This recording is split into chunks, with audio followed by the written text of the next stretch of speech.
寒风笑逆，竹林间，夜交错忽，现明月。箫声起，折叶飘落，淹没在汹涌的夜。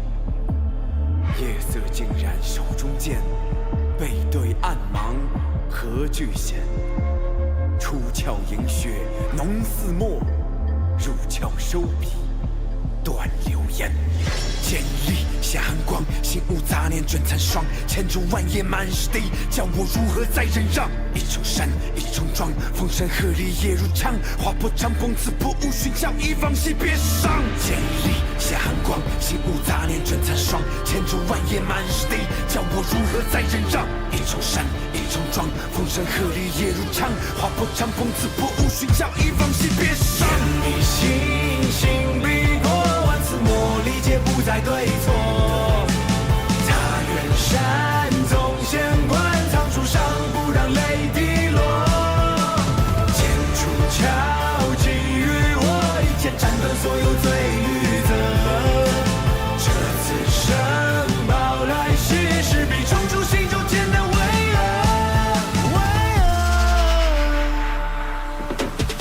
剑出鞘，剑落，一剑往后仅需片刻。我在鸣笛，在暗处没人见过，听罪恶的呐喊在不断的渐弱。刹那间，箭射，永远这天为我变色。我直接引竹林间，不改我面色。为天有继续高大地，为我陷落去踏。哪怕黑色双眼的虚浮，也从来都没想过放弃正义而屈服。我心里面的大义是为天下剔除，任何不公平在现实的余毒。但不是功名和利禄，世间无人能知数。揭开尘封的故事，前身有不凡的气度。剑力下寒光，心无杂念卷残霜。千竹万叶满是敌，叫我如何再忍让？一重山，一重庄，风声鹤唳夜如长。划破了长风，刺破雾，寻找一往昔便是伤。剑力心性笔过万次磨砺，皆不再对错。他远山纵险关，藏书上不让泪滴落。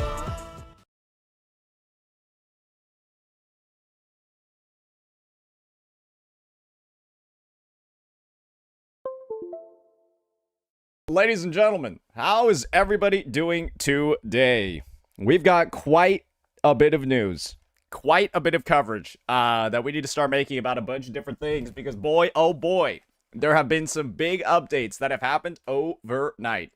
So, yeah, we're going to go ahead. We're going to start covering as much as we can, as fast as we can, because there's a lot for us to get through. Alrighty. So, yeah, first thing that we have on the agenda, you can probably tell from what's on the screen. The first thing that we actually have is the Buling kit reveal. So we might as well get started off with that. We got a couple of other things. We got Hsr'S apology. That one's a little bit goofy. And then we got some other news regarding some other situations going on. So without further ado, let's go ahead. Let's start cooking. Let's start cooking this up. Alrighty.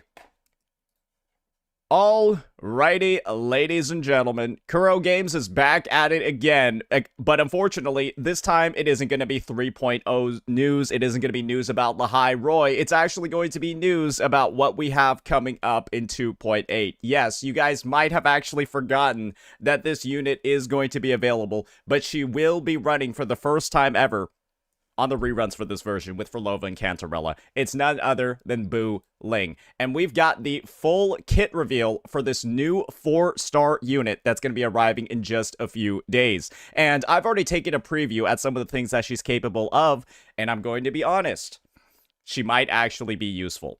So let's go ahead, let's start breaking all of this down and start by taking a look at, well, every single thing piece by piece. Started off with none other than, let me just make my camera a little bit smaller so that, you know, you guys don't have to zoom in too much. Started off with some of her requirements. So we all know that she's going to be an electro rectifier sort of character. And when it comes to her Resonator Ascension material, she's going to be using the Blinded Crown of the Puppet King, basically the false sovereign boss in 2.6. Peacock Flowers from Jinzhou, then Whispering Cores. Everyone knows how to get those. And then upgrade material. She's going to be using the Threnodian Fleur-de-Lis weekly boss mat, so do keep that in mind. You're going to need the newest ones that we have available and Lento Helixes. So nothing too crazy over here. However, okay, whoopsies. Now let's go ahead and take a look at something very, very, very interesting. And that's going to be her combat roles. And I feel like this is the thing over here that's going to tell us quite a bit about what to expect for this character in the future. She might have a decent bit of meta relevance in the present, but her value might actually be expected to grow with more 3.0 units. And that's because she's a support and a healer. She's also a damage amplifier. She also increases resonance skill damage. And then she also, and this is the last thing on top, might have not even been necessary in her kit, but it's there. She also applies Electro Flare, a negative status. The first actual Electro Flare negative status applier in the game. So that's a lot at a surface level. Now let's start breaking it down and start taking a deeper look at her kit. All right, so now we've got her normal attack. And this one's actually a little bit complex, but gets a lot simpler to understand. So her regular normal attack just deals damage. But what Buling also has is a bunch of different, and we're just going to zoom in over here so y'all can see it. She has a bunch of, okay, maybe my face is a little bit too small. There we go. She has a bunch of different types of heavy attacks. And the way that she accesses these different types of heavy attacks is very simple. Basically, she has two resources, a Thunder token and a Mountain token. And whenever order she receives the tokens in and the types of tokens that she receives, basically will result in a different type of heavy attack.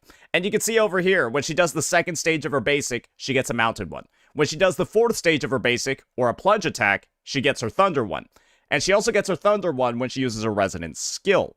And so the idea is if she goes Mountain, then Thunder, she'll deal damage with her heavy attack. That's pretty much it.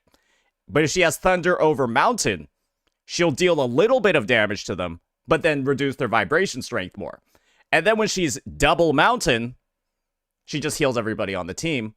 And then when she's double Thunder, she continuously applies like AoE, not damage over time, but like healing over time to everybody on the team. So you can see over here, she's got 4 different types of heavy attacks, basically contingent on the order and the amount of different trigrams or tokens that you built up using these other attacks in a rotation. Pretty actually really simple to understand, and it's pretty cool. I actually have to say, this is one of the more interesting designs I've ever seen. Adds variation to the gameplay. Hopefully it's not too hard to actually execute on the field, right? Because there is like ordering and stuff put in. Maybe it can get a little bit complex, but maybe you know, it'll only take like a couple of practice rotations to get what's going on here. However, she does have a bit of a caveat in her kit. If you try using her heavy attack without having the appropriate number of trigrams, she will actually fail the divination and then hurt herself and CC herself. So I think there's actually an animation for it over here where she like messes up. These are all the different attacks that she can do.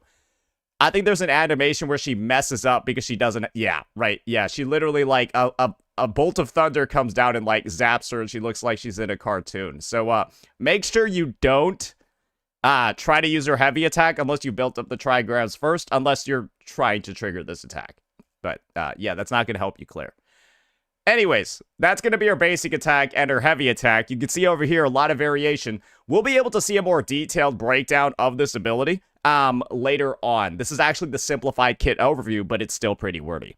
Now, let's go ahead and take a look at the resonance skill. So, this one's going to be pretty simple. Attack the target, dealing electro damage, and continuously pull them in.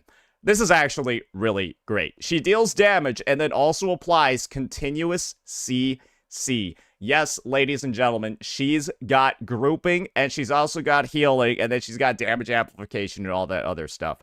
This at a baseline should actually give her a very, very, very powerful use case in a certain game mode, right? Whimpering Waste. And the funniest thing about this is because Buling actually buffs resonance skill damage, some of her best potential teammates, just my take at a baseline, will be Carlotta and Jancy, right? And the funny thing about Carlotta and Jancy is that they're both resonance skill damage dealers, but they both also have very, very bad AoE. Extremely bad AoE relative to other characters. And so, having a grouper on their team that can also buff their main damage type, shit, that's pretty good, man. So, yeah, her having this grouping ability, baseline in her kit, just on a regular resonance skill, awesome stuff. Great to see. Should spell out a potentially useful unit. It's also going to give her a trigram Thunder token as well. So just something to think about when it comes to that Resonant Skill cast. But other than that, it's a very, very simple one.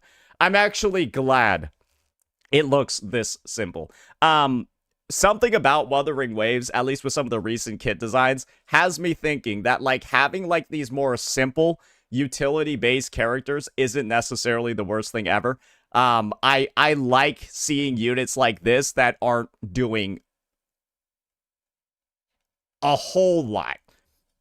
It's a powerful tool built into her kit, but it's not like it's out here doing like a bunch of extra shit on top of it, right? There's no like secondary cast or any of that. All right, now we got our Resonance Liberation. And this one's going to be pretty simple as well. It's just going to attack the target and deal electro damage.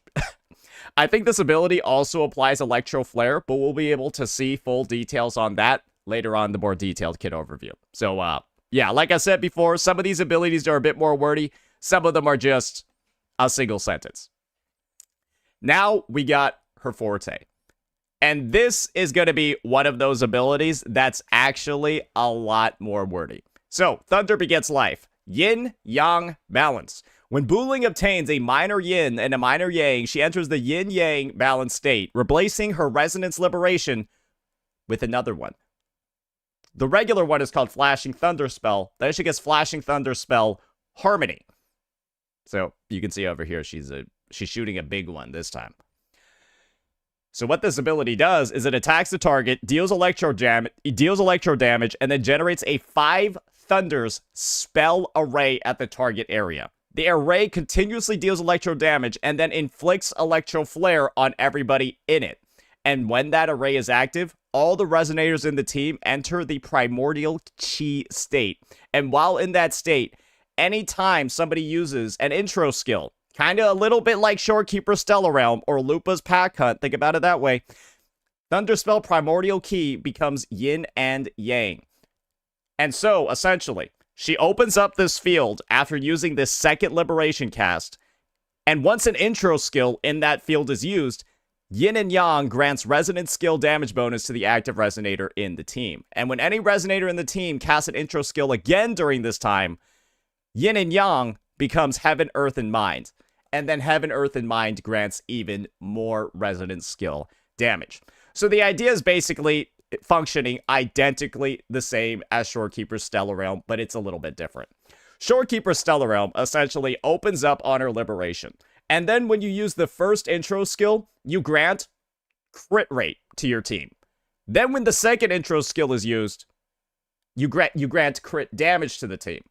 When Buling opens up the field, you have no bonus, right?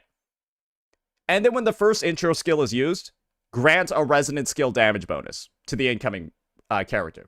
Then when the second intro skill is used, that Resonant Skill damage bonus increases even more.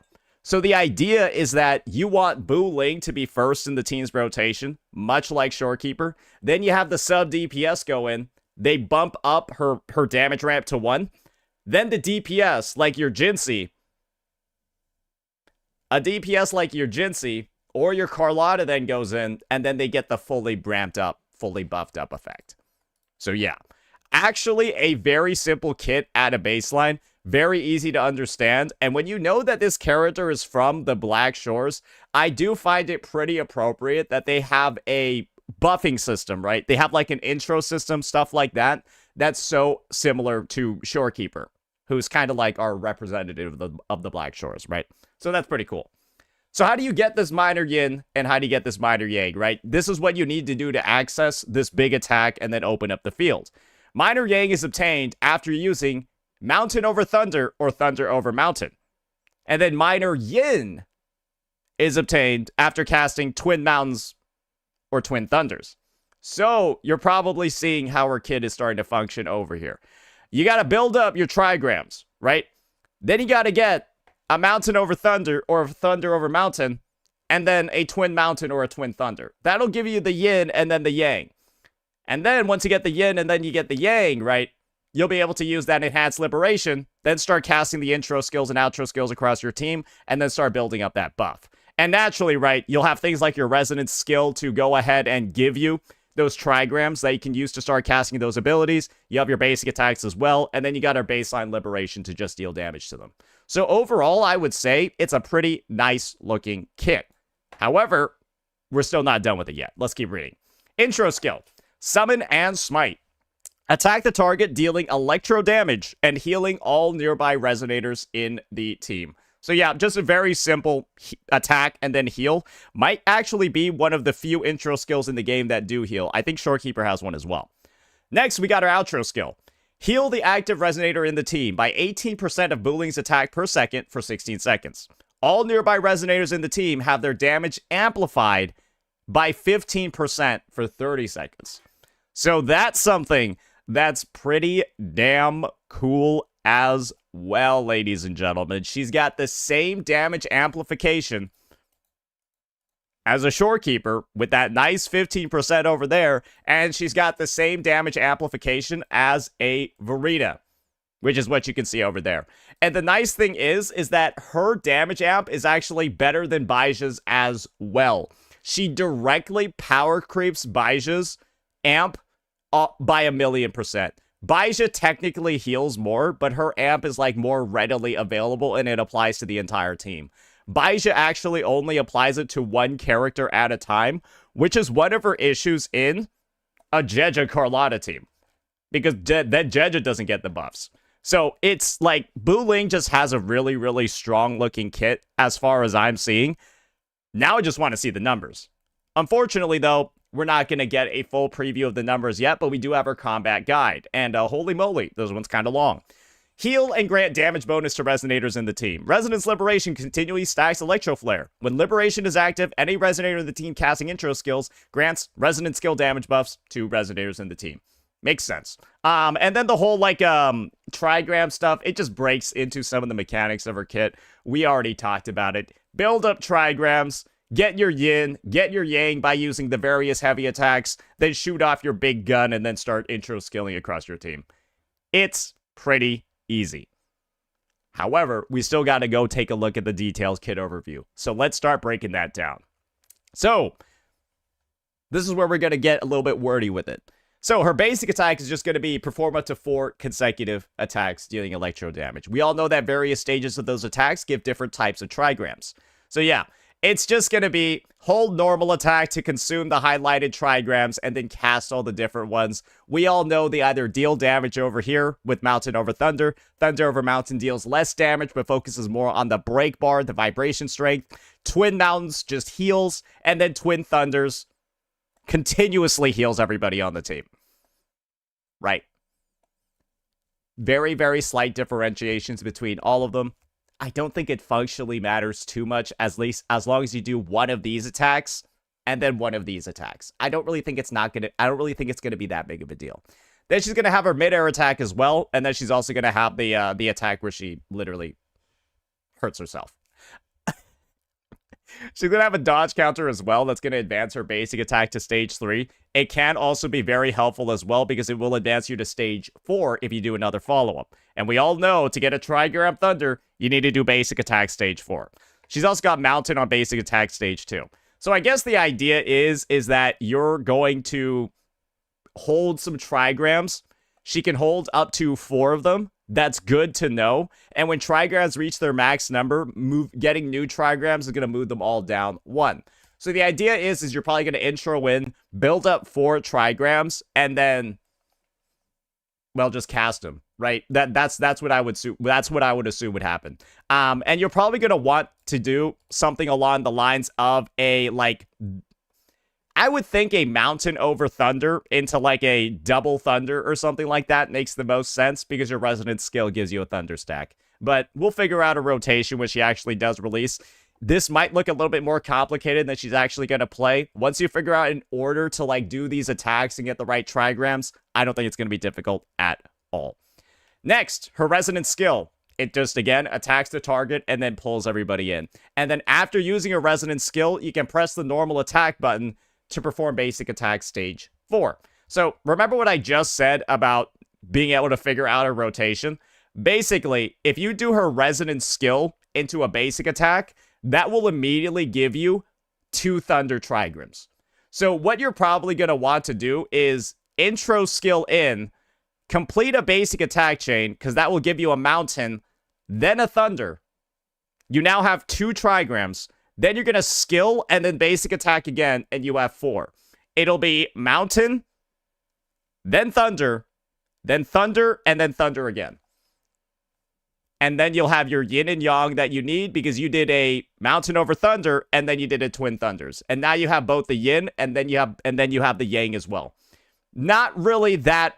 You could probably already see, okay, it's actually a lot easier than we thought.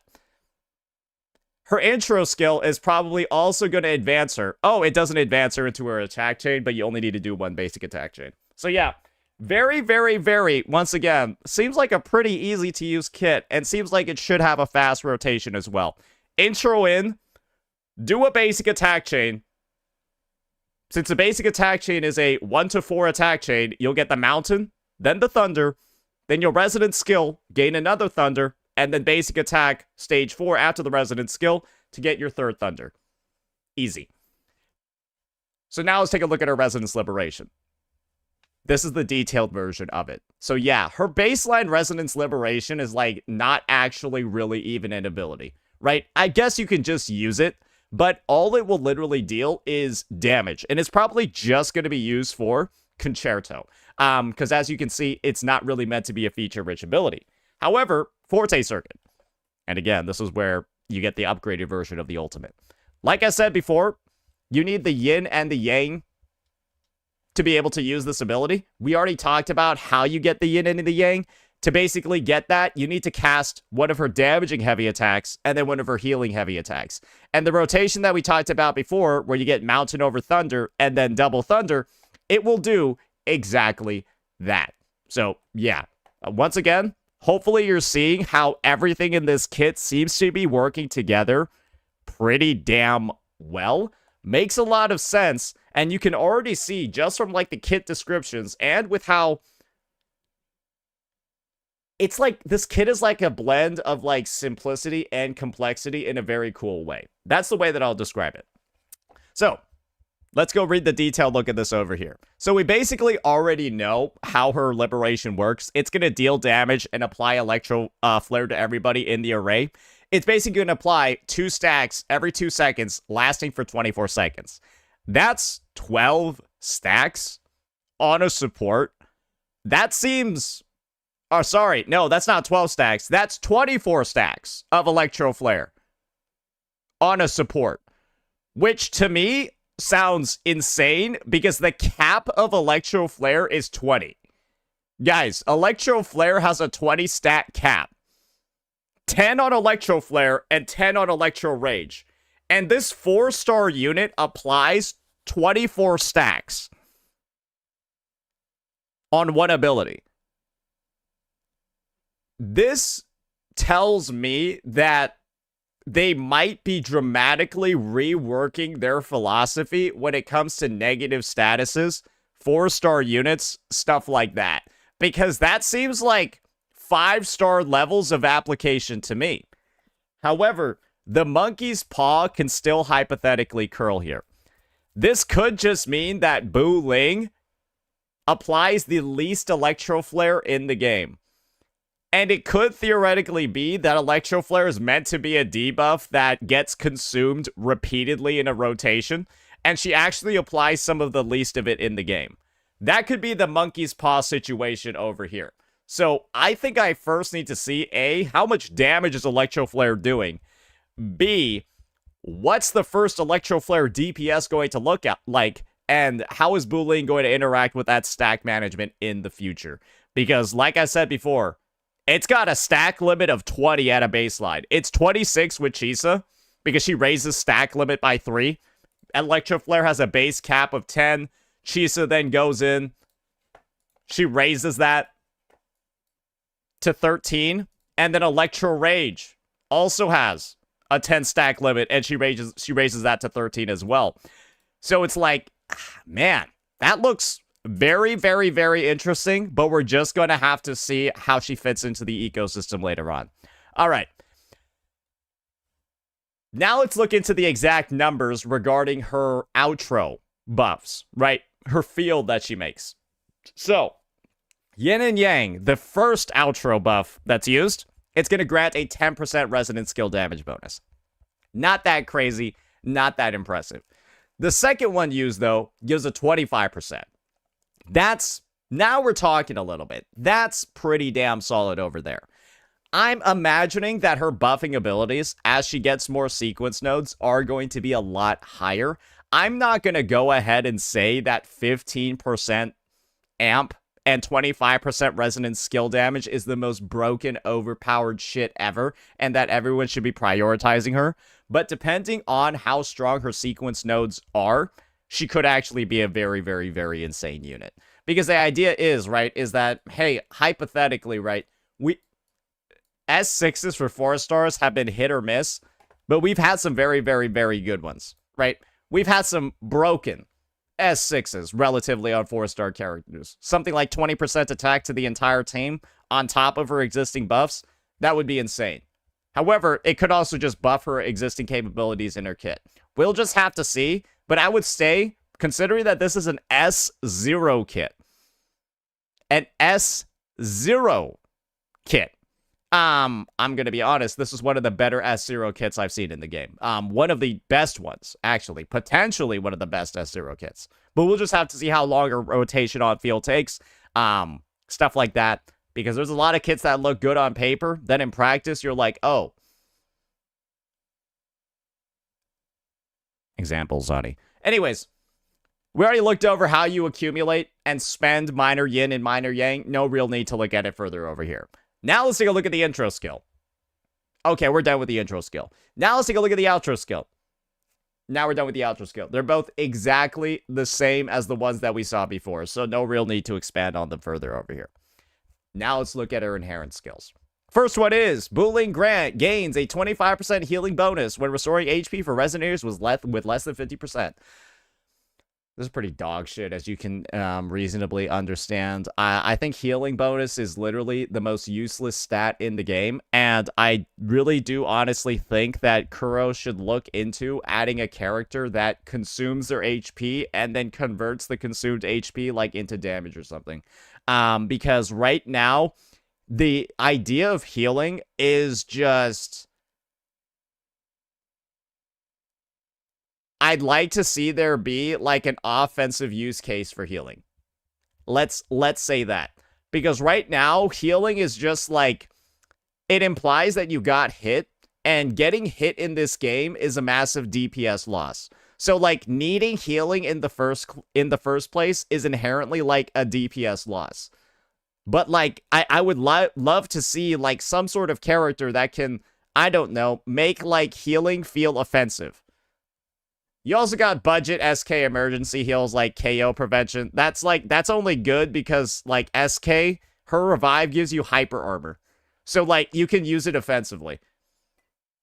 But that's once every 10 minutes. So it's like stuff like that where I'm just like, this feels like the most useless. Basically what I'm trying to get to, this feels like the most useless inherent I've ever seen in the fucking game. That's the main point that I'm trying to get to. Because it's like, if you're at any point using this, that means that your clear has probably already gone horrifically wrong. That's like, it's like Hu Tao's C6. Hu Tao in Genshin Impact, right? Her C6 only works if you die. So like...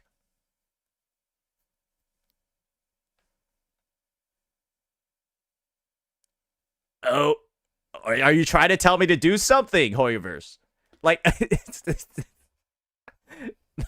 like, let's move on. Second inherent skill. Earthly Immortal is here. Targets damaged by intro skill Summon and Smite obtain 4 stacks of Electro Flare. So, remember what I said before, ladies and gentlemen, about it being a little bit obscene? That she can apply 24 stacks of Electro Flare? Well, that's actually misinformation. She applies 28 stacks. So, this one character seemingly applies enough Electro Flare as a support to cap out Chisa's full limit of 26 stacks. She does 2 overcapped to 28. And I'm going to be real over here. That sounds insane, especially when you factor in that, like, Phoebe doesn't even fully fill up Zani's Blaze Bar. Which is, like, confusing once you think about it. Phoebe only fills up, like, 19 out of Zani's 20 stacks. And Buling does 28 of Cheese's 26. I am now intrigued by what the hell they have planned for Electro Flare moving forward. Like, what could they possibly be doing with this where the support unit applies over 28 stacks? Guys, like, Spectro Rover is like the support unit for Frazzle, and Spectro Rover applies, I guess they can apply 14, but I mean, I don't know, bro. We'll just have to see. We'll just have to see. I'm just going to be real.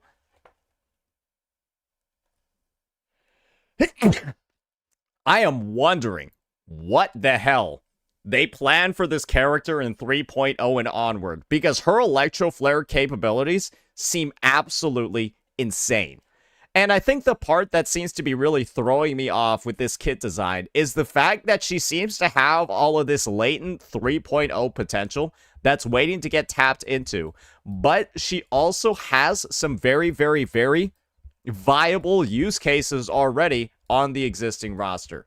While unfortunately she doesn't have a massive number of them, with their selection mainly being Carlotta, Jinsey, and then, oddly enough, the character that she's on banner with, Phrolova, yeah, she doesn't really have other teammates.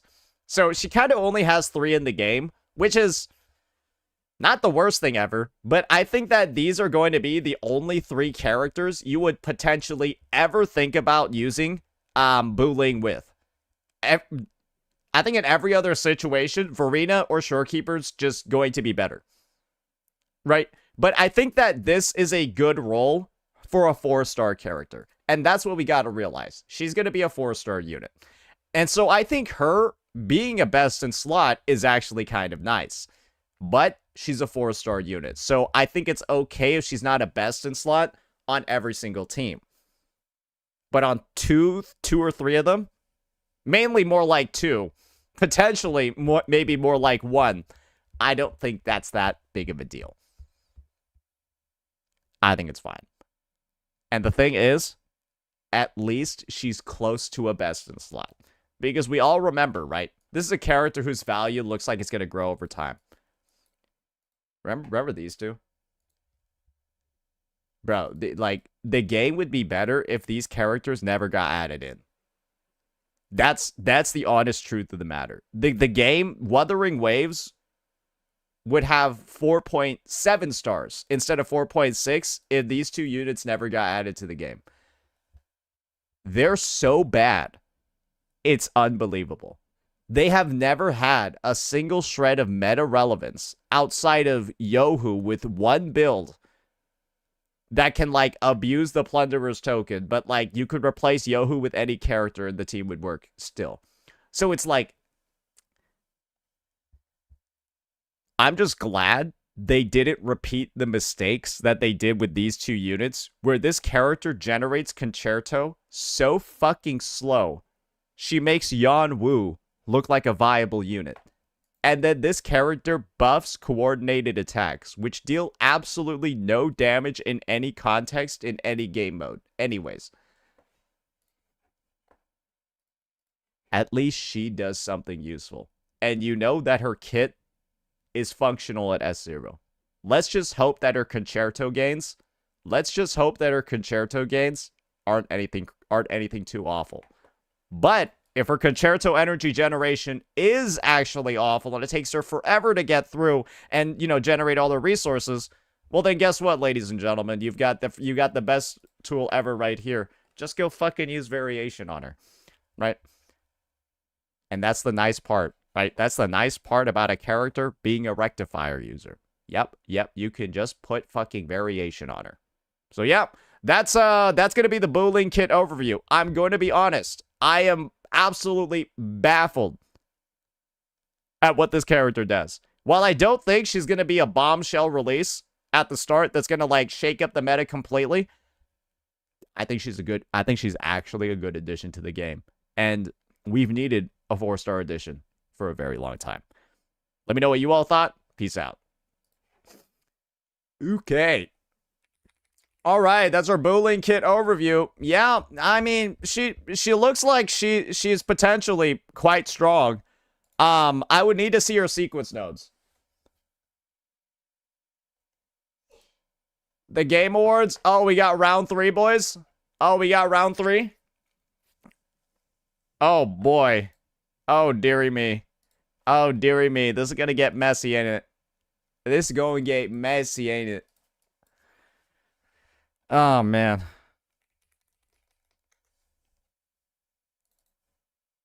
Oh, man. Oh, man. Oh, man. Oh, man. Oh, man. That's crazy.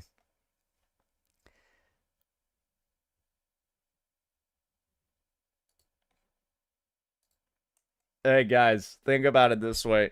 You're not just fighting Genshin Impact. You're also fighting just Hoyoverse as a whole. E33 is going to sweep. I guess this is the thing, guys. I think you guys could, to a degree, overestimate how much people like E33. Because there's just people that will never play turn-based games at all because they have ADHD. Much like how there were people that didn't play Black Myth Wukong because it was Chinese. And then Astrobot won. So...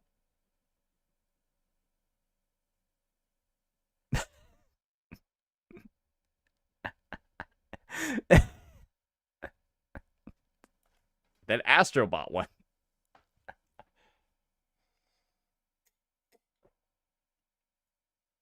Still, turn-based game in 2025. Well, Baldur's Gate 3 also won, but I think it's also fair to say, I feel like Baldur's Gate 3 is better than Expedition 33. Yeah, I feel like Baldur's Gate 3 is actually a better game.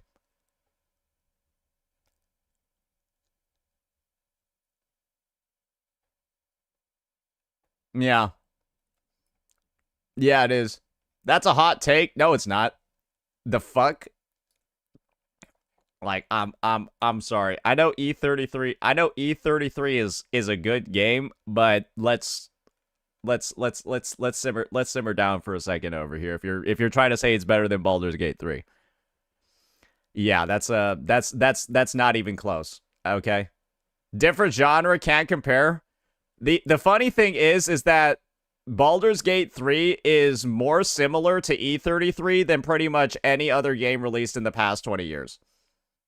I hope you guys both recognize their turn-based adventure RPGs where you build up a cast of party members, build up relationship stories with them as you travel across the world to go solve a massive problem that's going to end the world. They're like, oh, like literally, like they're the most similar you can. Yeah, they're both turn-based combat. Like, they're both turn-based combat.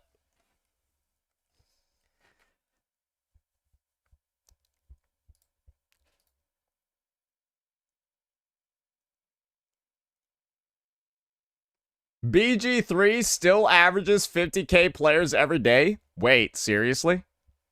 Wait.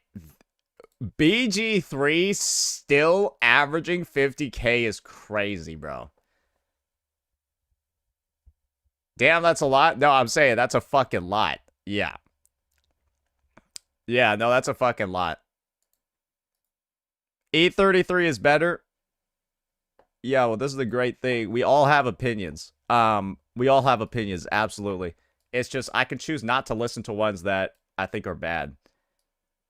And my take still is, and always will be, Baldur's Gate 3 is probably the best game that will have ever been made in this era of like fucking modern gaming. And we're not going to have anything as good probably for the next like 15 years. That's my take on it. Because that shit was in development for way too long and no one's ever going to do that again. And this is also going to be the take. Anyone saying that E33 is better, have you even fucking played Baldur's Gate 3? I'm just wondering. Have you even played it?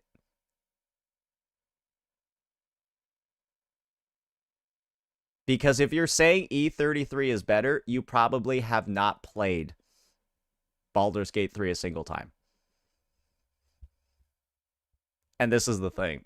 The fact that chat is, like, not responding to that question just shows me that, yes, some of you are just saying E33 is better when you've literally never even played Baldur's Gate 3. That's how I know what I just said is true. The fact that I threw that question out there and nobody said anything. Because you all were like, I got caught. Oh no, whatever will I do? It appears that the streamer has caught me in the middle of my shenanigans. Yeah, that's what happens when you take a long time to respond, and then I assume you're making up a fake excuse. Because it's not hard to type in, I played both and E33 is better. But nobody did that.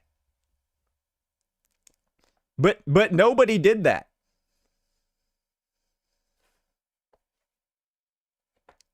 I played both. Baldur's Gate 3 doesn't have the grip on the story that E33 has. Oh, okay. So you didn't play Baldur's Gate 3 then. That's what you're saying. Okay, that's good to know. So you didn't play Baldur's Gate 3.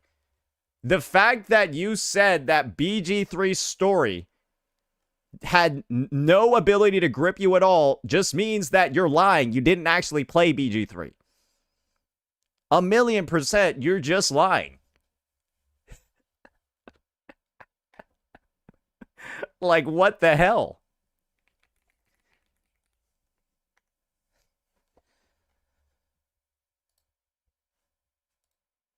Did you see this drama?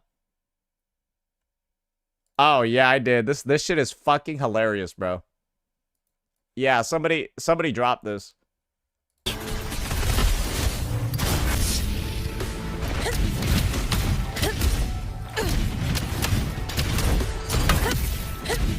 Bro, why are they calling it Lunar Electro Squirt?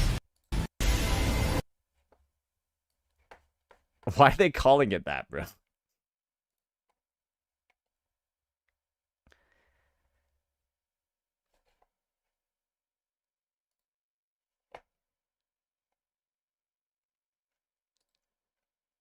Guys, these Genshin Impact players are literally going insane.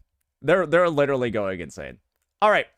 Let's move on to our next topic for today. It's going to be a great one. Guys, there's a reason why I said we kind of wanted to get started a little bit earlier today. It's because there's just a lot of news. There's just a lot of news. All right. Let's start getting into this. Let's start getting into this one. Oh, this is going to be fantastic. Oh, this is going to be fantastic. Oh, man. Oh, man.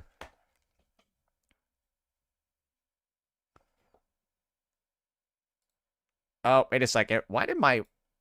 Get the fuck out of here, League of Legends. Alright.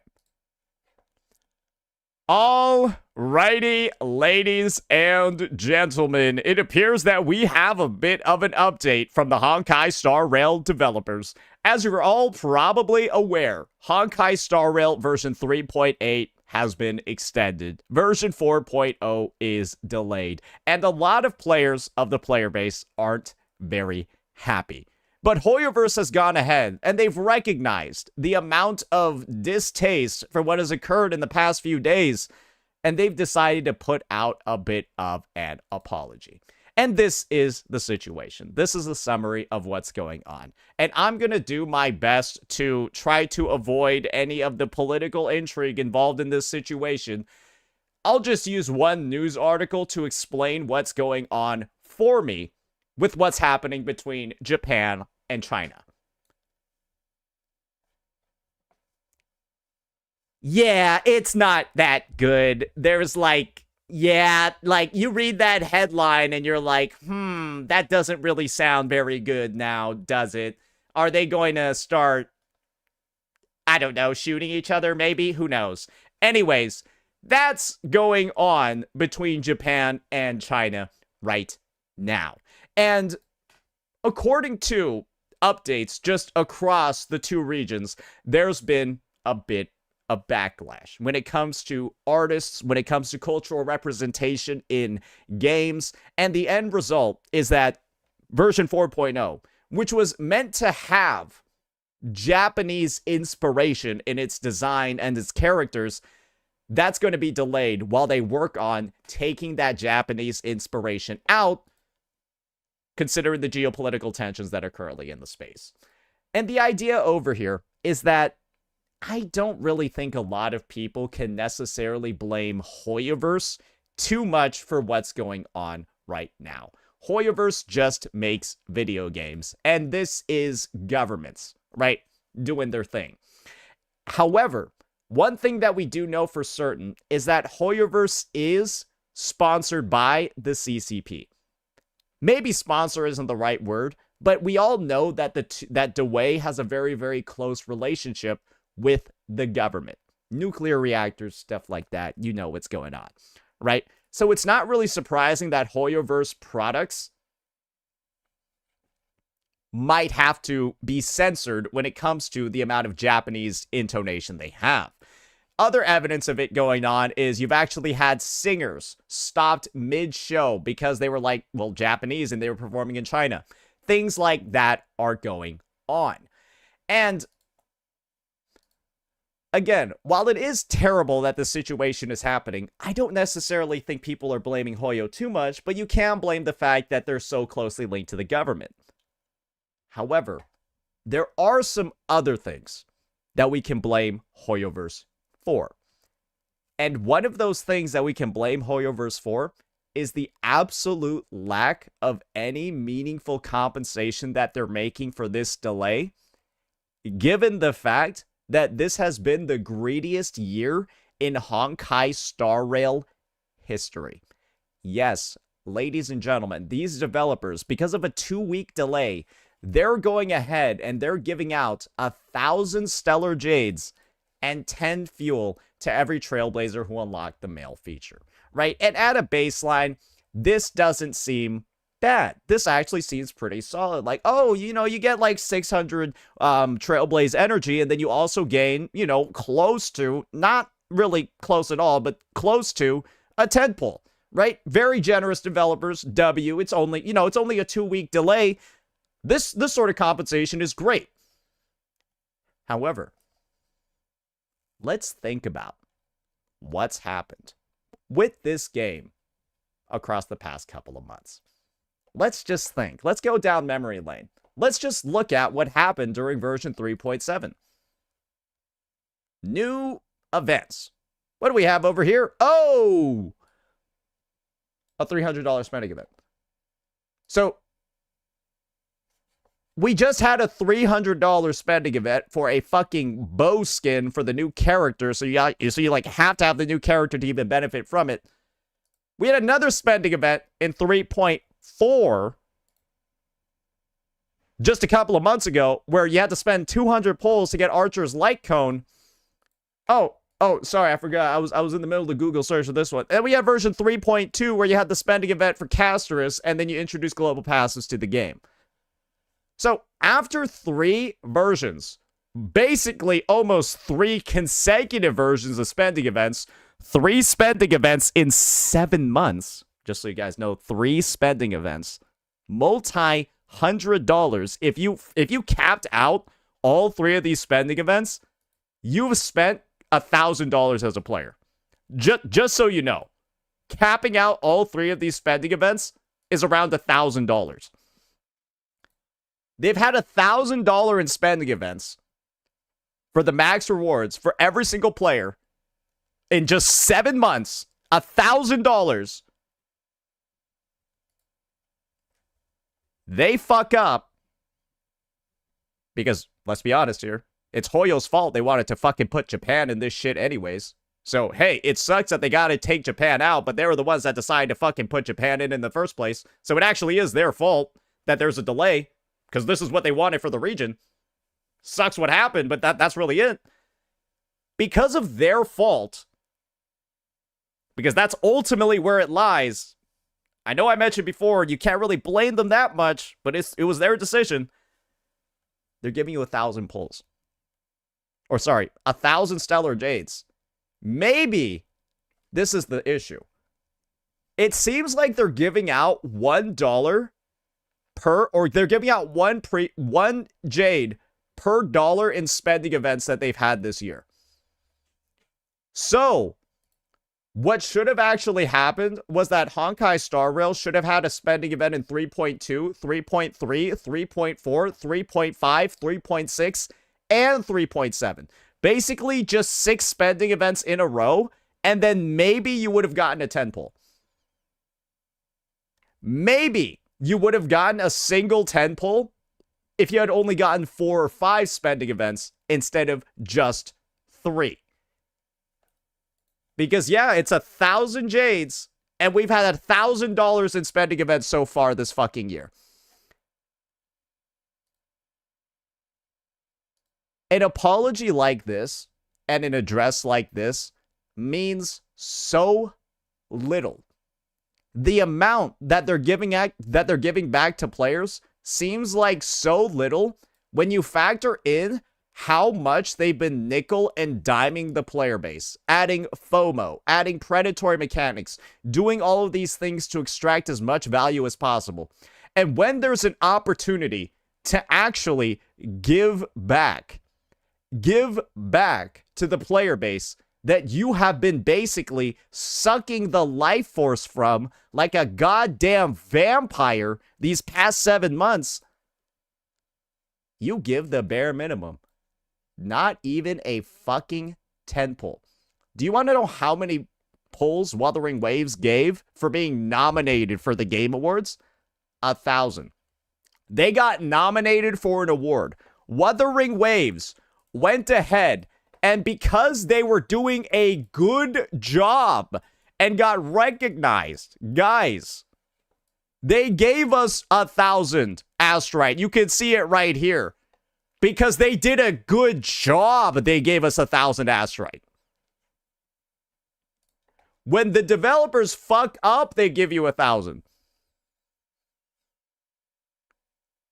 How much do you think you're going to get when Honkai Star Rail gets its nomination for an award? Oh, wait, it's never going to get one again because the game's in the worst state it's ever been. Sorry, I forgot. Honkai Star Rail is never going to get another fucking award ever again. Because who the fuck is watching or playing this game anymore? Nobody, except the whales, who have already spent thousands of dollars and willingly spend on dog shit events like this every other update. And you want to know how we know for a fact that this has to be the most fake, bullshit, PR-loaded garbage apology ever? You want to know how I know that this is for certain?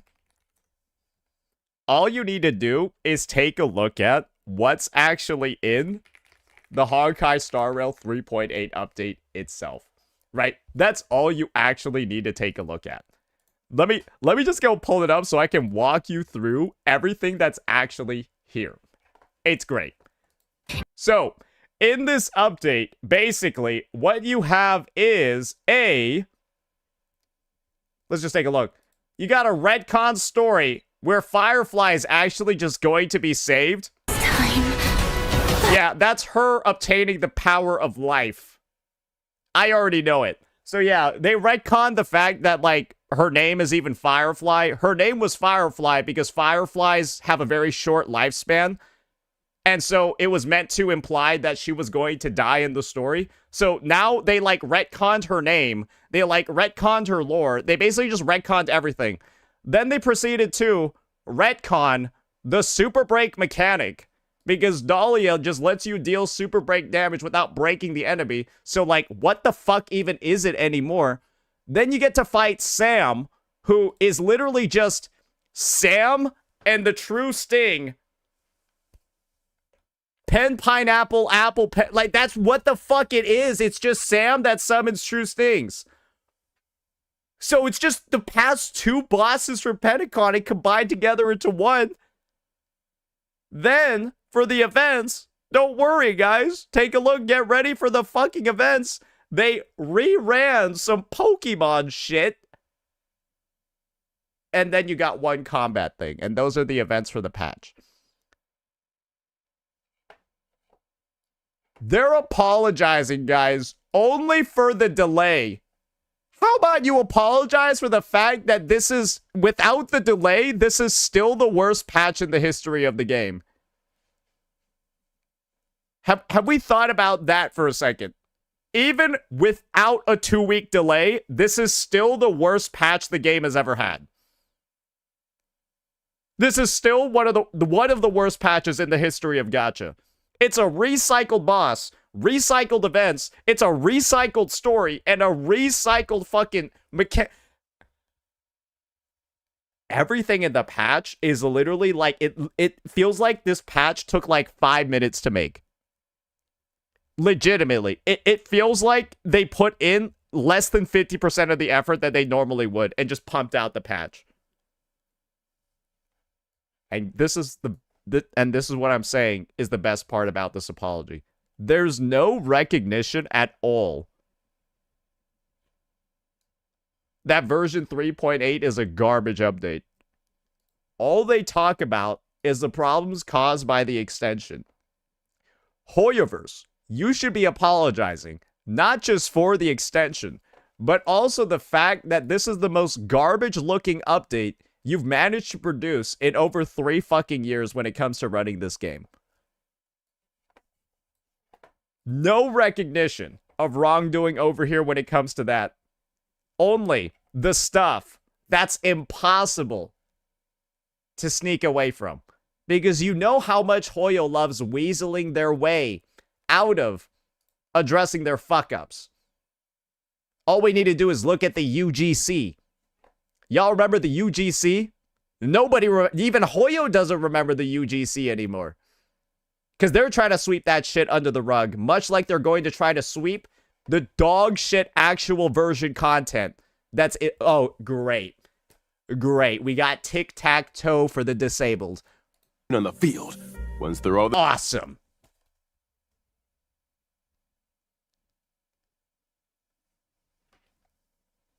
Like, brother.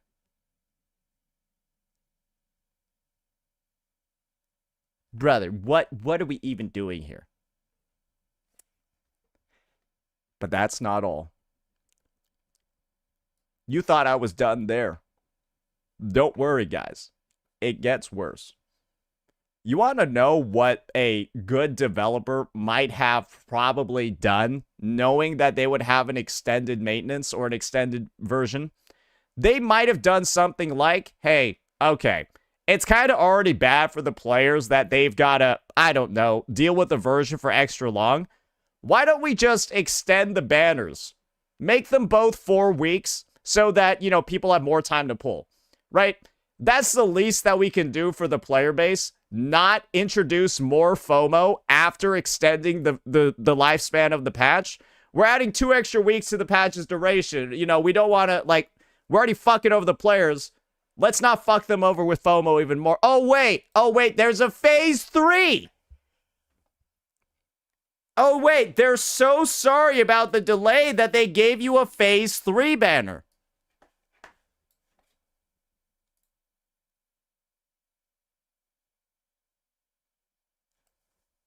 That's how you know this shit is fake.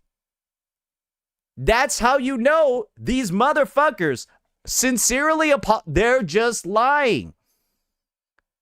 How can you sincerely apologize for an extension and then proceed to greedily monetize that extension as much as possible? Brother, this is like, imagine there's an earthquake. Your house is destroyed. Your family's dead. And the looter that walks up and is taking all your family's shit looks at you. He's like, I'm sorry for your loss. As he's like grabbing like your diamonds and necklace. What the fuck?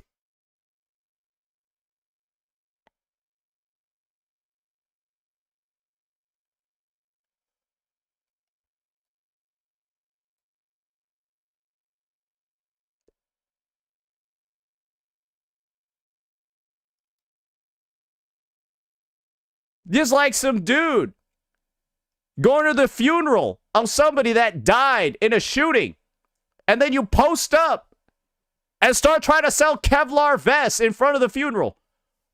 Brother!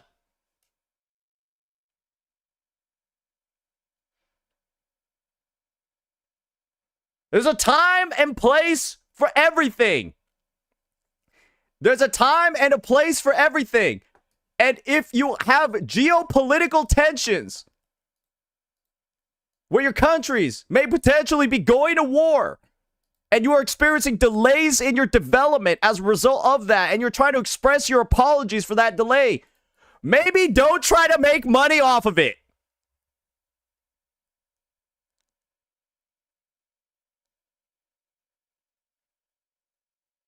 Like, maybe try not to monetize your development issues. Imagine, hey guys, we're so sorry for the delay. Yes, your heart transplant, which you need to live, it's going to be delayed by 2 weeks. Would you like to buy something during this delay? Like, none of this shit that I'm suggesting is going to help you, but I want to make some extra money even though you're suffering. Do you want to buy something?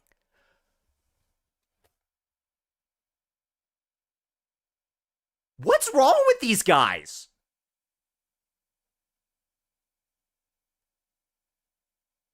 It's like somebody said in chat, being an HSR developer must be super easy. Just listen to every intrusive thought.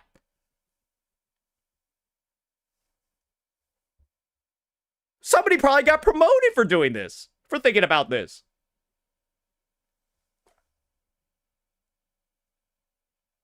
I got no words. Genuinely. This is probably the worst part about it for me. This is probably the worst part for me regarding this entire situation. To be like doing the equivalent of like on your hands and knees begging for forgiveness, but at the same time like trying to make money off the situation that you're apologizing for. Bro, these guys are just shameless. They're literally shameless. Like, I don't get it. There's like no sense of embarrassment because it's just, this is just embarrassing, but they keep doing it. But yeah, that's that for the negative stuff. Why don't we look at the positives, guys? Because, once again, like I said before, Hoyoverse always uses tragedy as an opportunity to make money. And they're using the geopolitical situation, the potential war between these two nations, as an opportunity to advertise some units. So let's go ahead and take a look at everybody that's going to be in here. All right, so you're going to have Kafka. Sorry, that's not Kafka. Yeah, no, that's Kafka or Ron May. That's Blade. Basically looks like Boot Hill. That's Silverwolf. That's a Honkai Impact 3rd character. It's called Yae Miko. You might recognize her from Genshin. It's basically just gonna be Cyrene, but Japanese. Oh, wait, not Japan. It's, you get it. And then Sparkle. So, yeah, basically, you already know all of these units. They're just reskinned units that they're gonna sell for 5-star prices. New 5-star prices. So, yeah, great. I'm sure Mr. Pokey got really excited about this one. Oh my god, a sparkle again? Like, I don't know how excited Mr. Pokey could get seeing the same character. Like, it's literally, I think there's only one new character. There's actually one or zero new characters. They're all the same. Wait, yeah, this is Ron, Mayer, Kafka, right? And this is Boot Hill, and that's Yay Meek. Wait, we already know who all these people are. We already know literally all of them.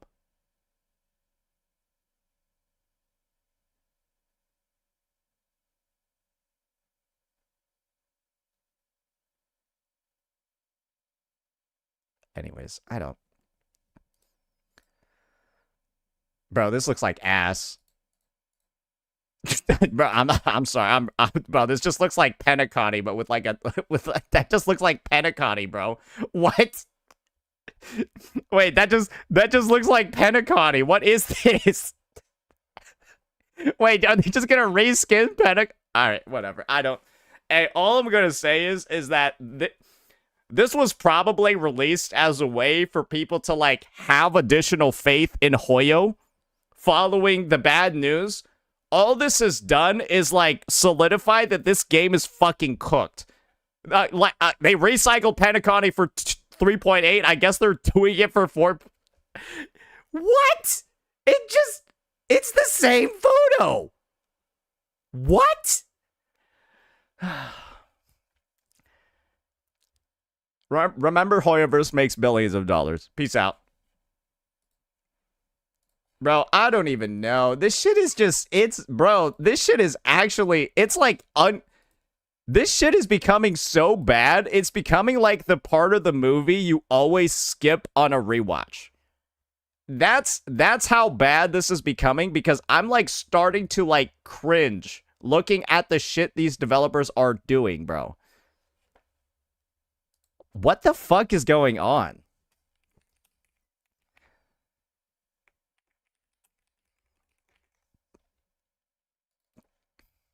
Nice apology, though, bro. Really, really great stuff, bro.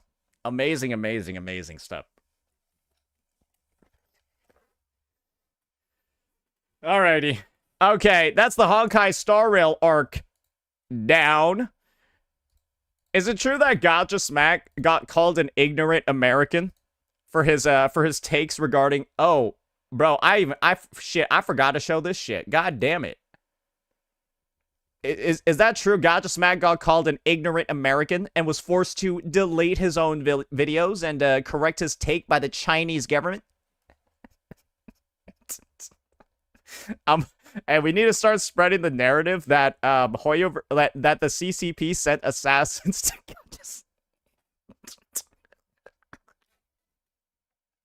Is that true? No, I'm just saying random shit right now because all I know is bro posted the videos like talking about the delays, then deleted it, and then posted another one saying I was wrong. And I was like, oh. So did somebody send somebody to him? Was this coerced? Was he actually saying the truth? And so because of that, they had to silence him.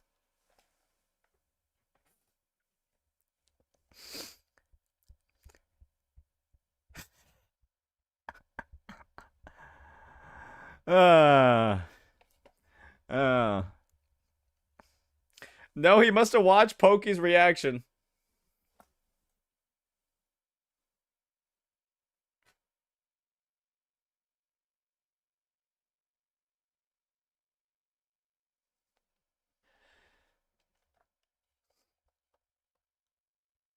Should he not have corrected it? I didn't even say that. Hey, Call, let me do you one better. Are you not retarded? Because you didn't say that. You didn't even mention anything close to that realm of possibility, but I'm going to introduce it in the conversation. I'm just asking you, not implying it's what you said. Okay, you got to work on your wording then. Yeah, so you provided the explanation. Let's recognize it's still your fault though. Because yeah, your wording here is terrible. Your wording here is legitimately awful, and the way that you worded this in this manner, adding me as well, makes it seem like I said that he shouldn't have corrected himself. And people reading it will assume that's why you're asking me that too, because I must have said that he shouldn't correct himself. How should the wording be? Do you think how do you feel about him correcting himself? How do you feel about him deleting his video and correcting himself? What do you, like, what the fuck? Wait.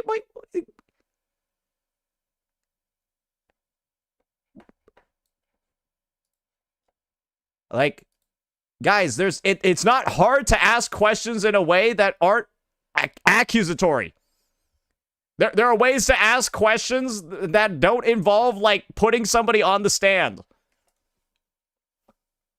That's actually a really good skill. Otherwise, your kids are gonna fucking hate you. I hope you know that. Like, I hope you start developing that skill really early on. Because then, like, at some point, you're gonna be, like, asking your kid, hey, what do you want for lunch today? And they're gonna start fucking crying because they think you're yelling at them.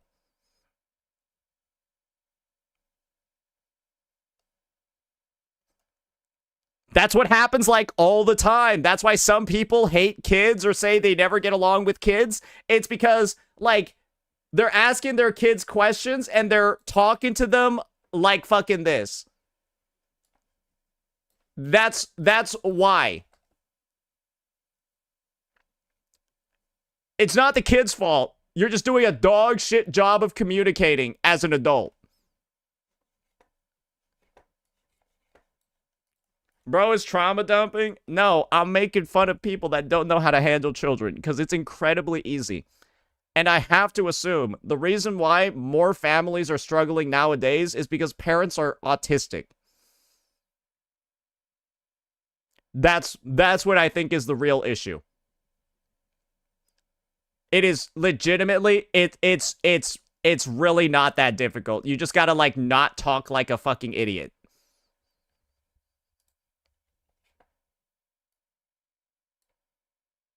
Have you or did you work with kids in the past? I'm a former minor. Yeah, I'm a former minor.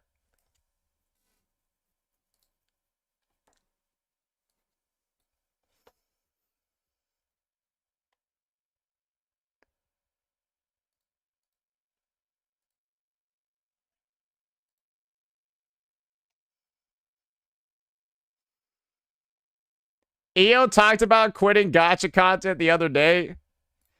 Guys,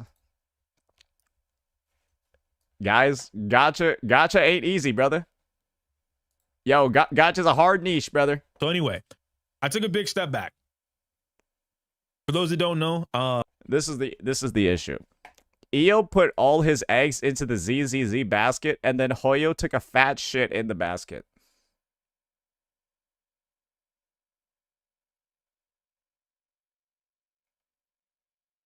I don't know how else to describe it. I'm very sorry for him.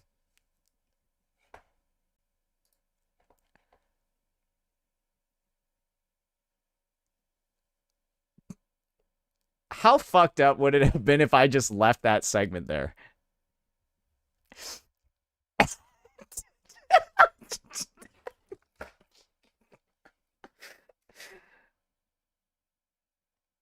I mean, that's just a summary of the situation, bro. What else can I really... That's just what happened, man. It is what it is.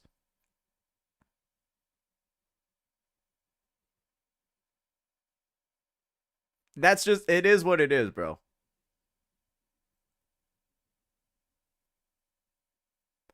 Saying, how does it feel now putting all your eggs in the woo-wah basket? All of my eggs aren't in the woo-wah basket, brother. It's just... There aren't that many baskets left. That's the main thing. There aren't that many baskets left. Like, what are you gonna do? Make HSR content? Bro, Mr. Pokey is like, bro, just look at Mr. Pokey and Box2's channel. HSR content is dead. It's dead. ZZZ? Bro. ZZZ is like equally as fucking cooked. Do you actually know the only game? Literally, I think the only two safe games for content creation right now are literally Genshin Impact and Wuthering Waves. But honestly, Genshin Impact is like hard to like get into. Because it's really like only a few big Genshin CCs that get any kind of viewership. CZN kinda... Bro, what are we talking about here, man? How are we even mentioning CZN as a game? Brother, what do you mean? This game gets less views than fucking ZZZ, man. Bro, this game is not real on YouTube. What the like? Oh, I'm gonna be out here dropping. Bro, I told you this is why I didn't. Okay, let me just explain this. There was a reason why I didn't want to cover this game, because I knew making content for it was going to be like not viable. Like, I just knew from the way that this game's like gameplay was designed, making content on it was like a complete just disaster. How are you going to make content on this game? Like, legitimately, just think about like what type of video would you even want to watch about this game? And that's the part that's fucking confusing. 'Cause like,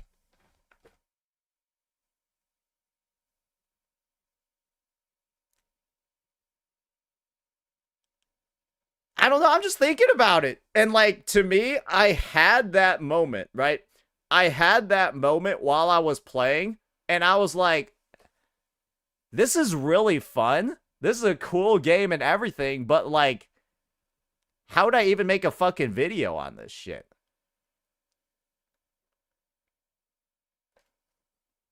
CZN is good though.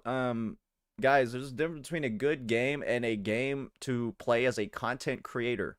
I don't really give a fuck about how good a game is if I can't make any content on it for my YouTube and my Twitch streams. It's like, hey guys, it's like going up to a lactose intolerant person and talking about how good your milk is.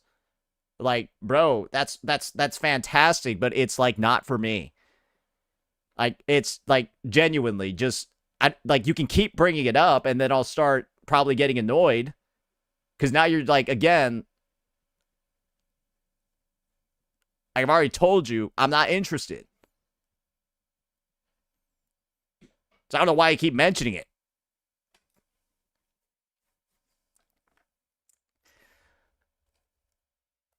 So once again, yeah, no, that's what I'm saying, guys. And there's a reason why you don't see any... There's really a reason why you don't see any CZN content on YouTube. This is kind of the thing. I like... No. Once again, like I said, I'm not gonna go ahead and say that I was right about what was happening about this game, but like, I was right. What can I say? What can I say? I was right. It is what it is, brother. It is what it is. Like, this is how I know. This is how I know. This is how I know. It's because Gotcha Smag, his CZN stuff ain't doing that well either. I don't think it's like even a personal indictment against like the CCs. It's just like let's just be real here. The game doesn't really pull views. The game just doesn't really pull views on YouTube. That's just what it is. And I'm going to be honest. If a game doesn't do well on YouTube, I'm probably not really going to make content on it. That's unfortunately the thing. Just search a real CZNCC. Who's a real CZNCC then? All right, y'all are implying. All right, the implication obviously is Janazad and Smack are apparently fake CZNCCs according to chatters. Okay, all right, okay. Don't say Smack is a fake CZNCC and then start putting Mr. 7 out of 10 in the chat, okay? WG CZN. The best source for everything Chaos Zero Nightmare. You know what? This channel's not bad, but is it the only fucking channel?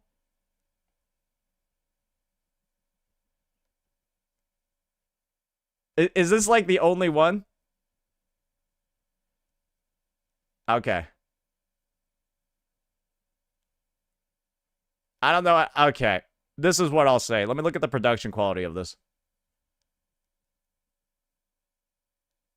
I'm WG, and ever since the start of the season, and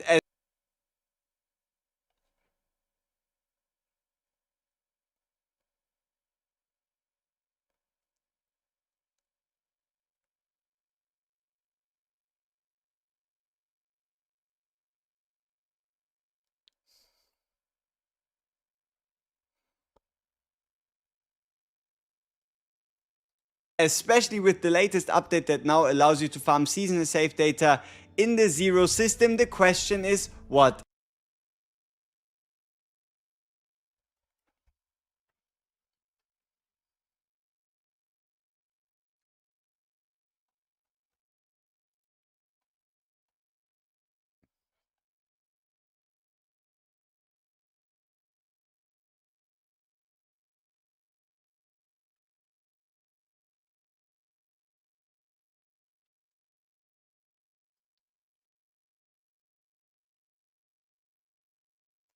Long hair meta. Guys. Let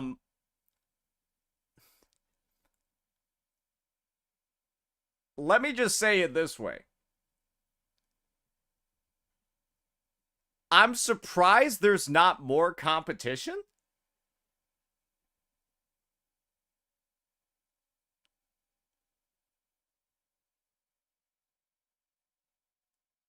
Is that fair to say? Like,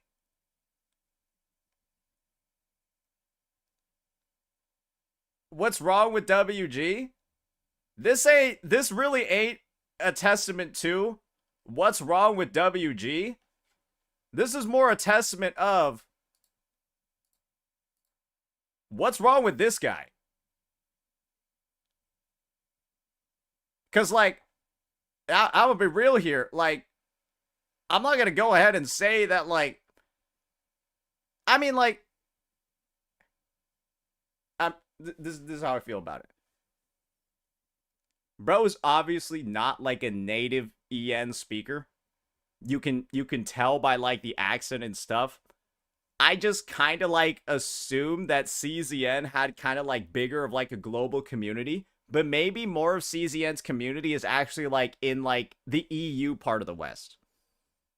Right? Maybe like that's what's going on. And so like the accent and stuff like that is like, so this is like my first take. I heard him talk and then I was like, what the fuck? Like I kind of expected bro to be like a jokingly, like a purebred American, right? But like I was like, wait, what the fuck? I was like, so is this game like hella big in the East, or is it like big in like the West, or is it like, where is this game big? Because like I thought the game was dead in the US because this guy's like the only representation of it, and like this shit is cooked. So I just thought like the game was like completely dead in the West. But I guess it's dead in the US. I see what you mean. Guys, this is like Joshua being the biggest CZZCC. This would be like Arikado, not like Arikado Zodan. He's a little bit too weird. Like,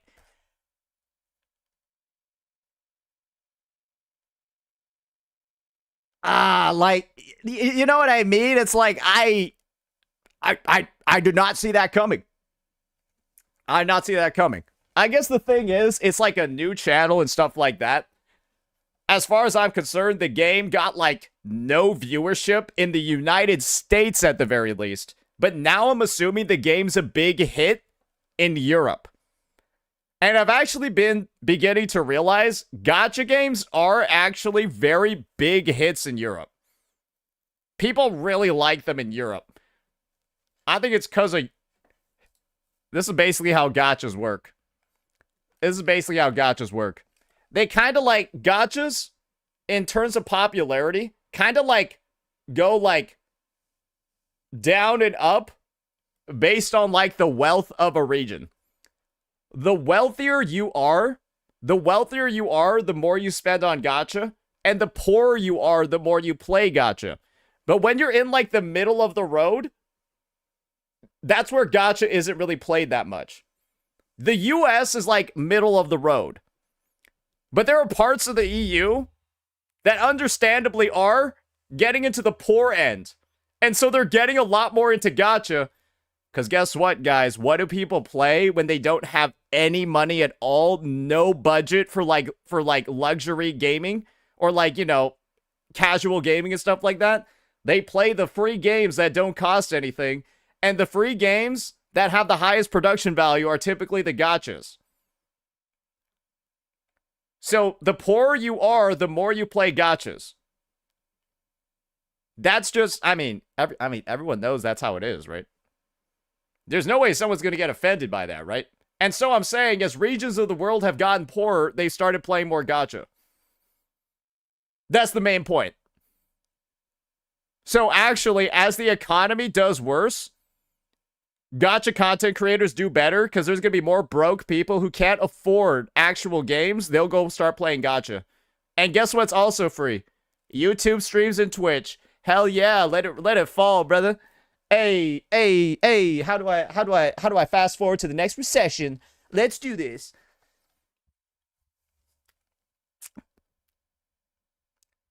So, a big thing that you're supposed to invest in during a recession is cyclical products.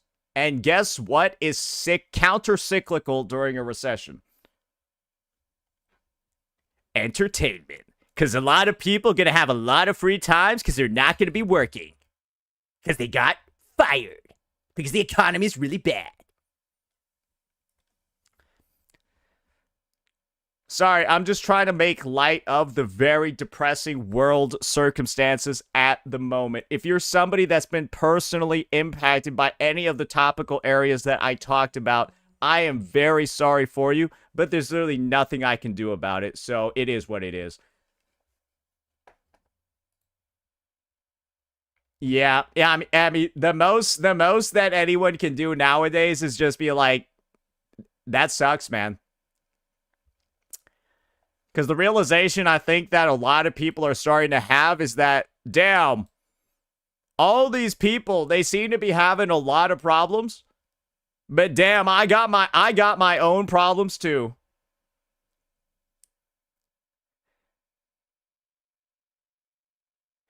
Yeah.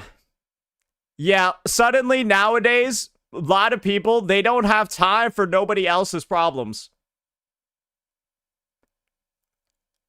And I think we're going to begin seeing across the next few months, maybe the next couple of years, I think a lot of people are really going to start not caring at all about other people's problems.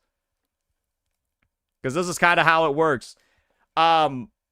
You become the most receptive people to other people's problems. You only really start being receptive to other people's issues when you don't have any issues yourself. And so, that's why you see a lot of people that are really pushing for, like, certain things to happen. Well, it's because they don't have any problems of their own. And then once you start seeing people develop their own problems, well, you suddenly start not really seeing them speak on behalf of others.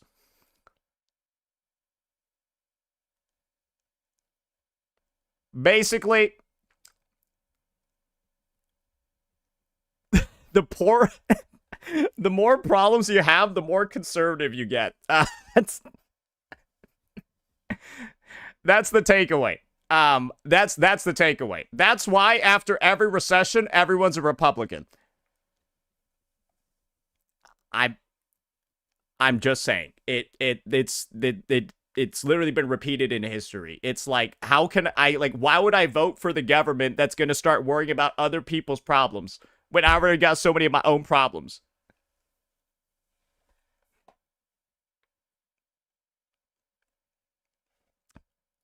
And this is why I'm running some mild predictions over here. I'm pretty sure a Republican is going to win in 2028. I'm pretty sure a Republican is going to win again in 2028. That's my take. It's nobody's got the time to worry about anybody else. Let's just say that.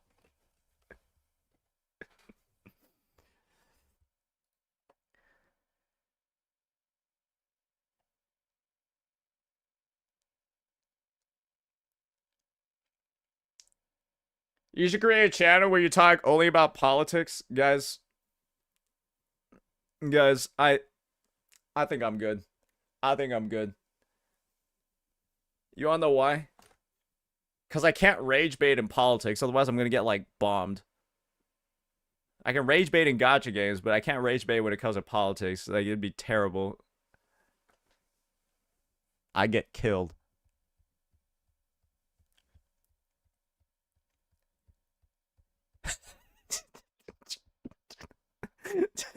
Like, yeah. Why do you think Tecto's on break right now? Bro dove into politics for like 3 months and like now he's on a fucking sabbatical. Like, guy, like the like he reminds me of like watching one of your friends do heroin. After you see what it does to them, you ain't gonna do it either. Politics, not even once. Asmund seems fine. Asmund has no teeth. I think that things that would normally bother Asmund, or that would normally bother regular people, don't bother Asmongold. Like, let's just... This is like not even an insult. This is more so a reference to the sheer willpower involved to just ignore the fact that your mouth is rotting away. That's what I mean. Like, there's a certain amount of willpower, right? That's required to ignore that. Right? And that's what I mean. It's impressive to just ignore that.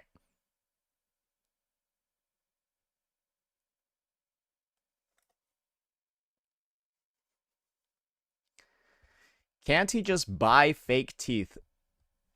Wotads, does that mean you're just going to willingly sacrifice your limbs because you can just buy new ones? Are you just going to donate your fucking hand then? Because you can just get a new one?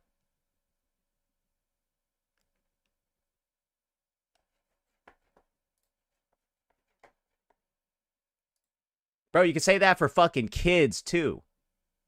You can literally buy a new one.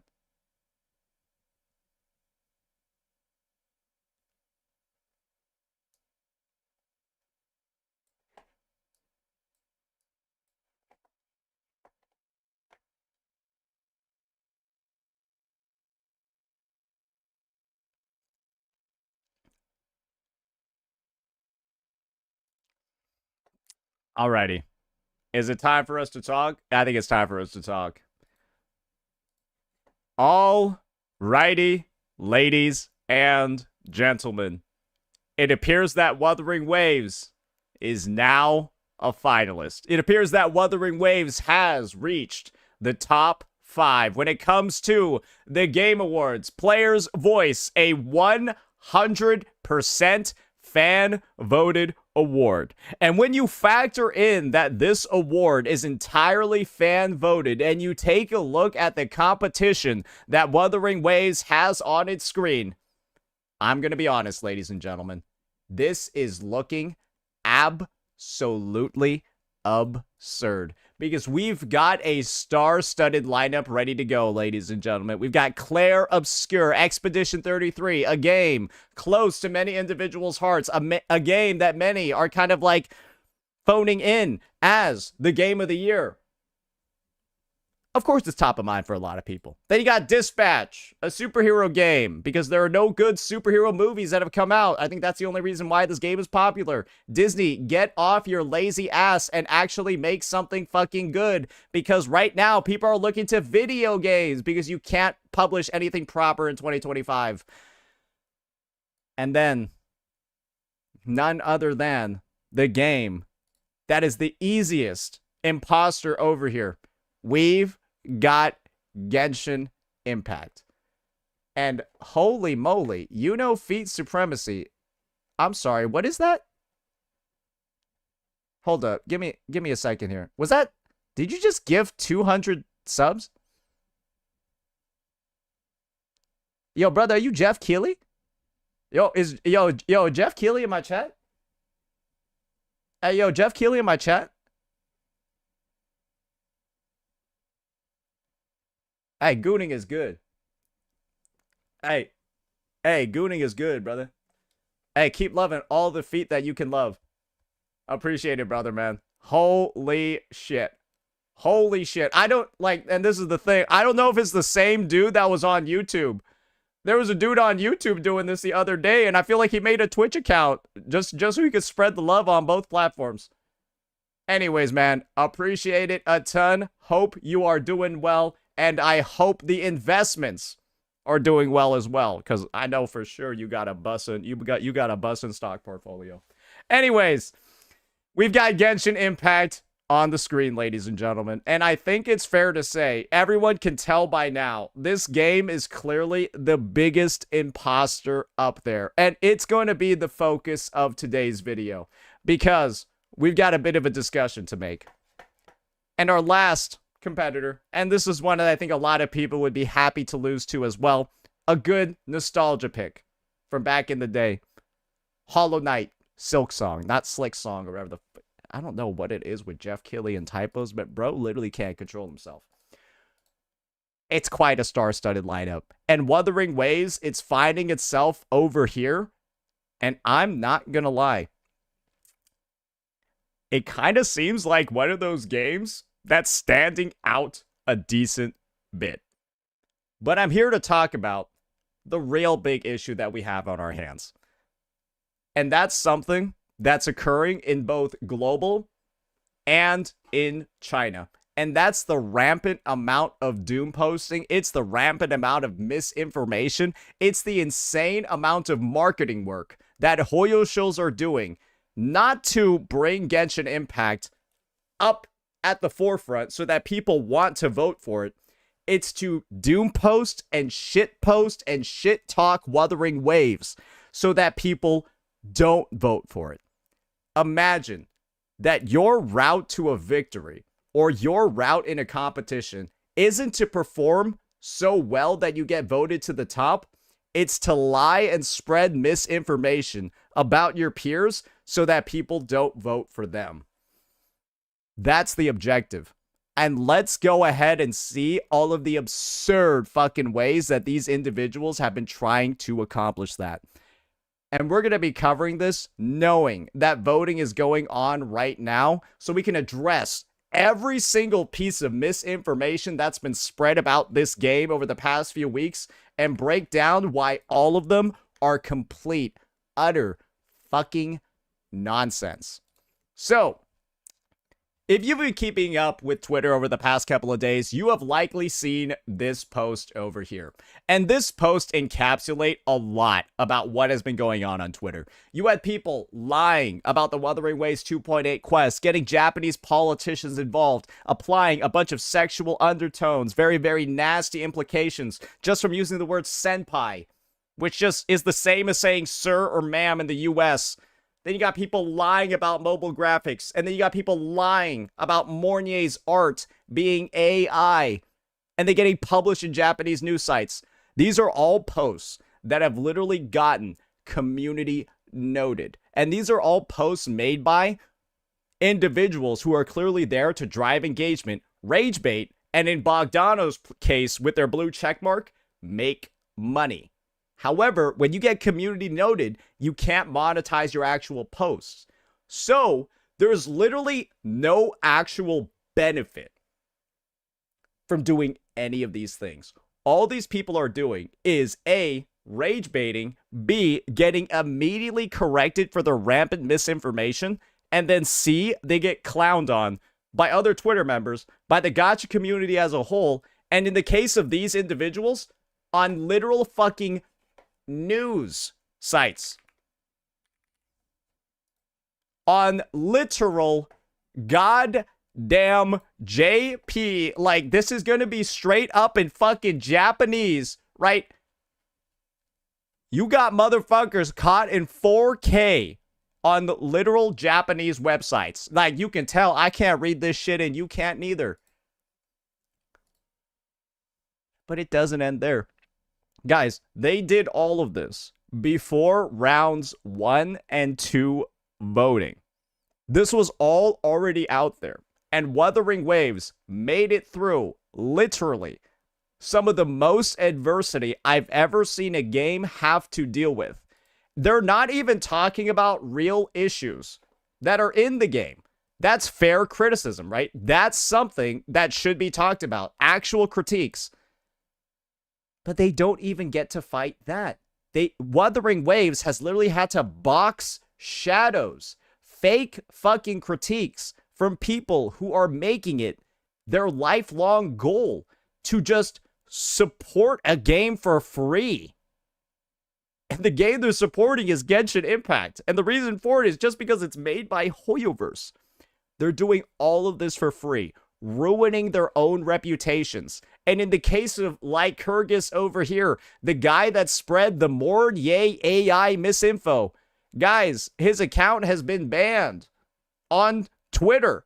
These people are getting themselves IP, hardware banned, all of this shit. And again, it's not so that people are convinced to vote for Genshin. They're doing all of this. They're letting this happen to them. They're going through all this work to build up their Twitter clout, doing all this shit, making entire, dedicated 5-6 month long post histories, and then getting it all deleted. Not so that people vote more for Genshin, so that people vote less for Wuwa. This is an obsession.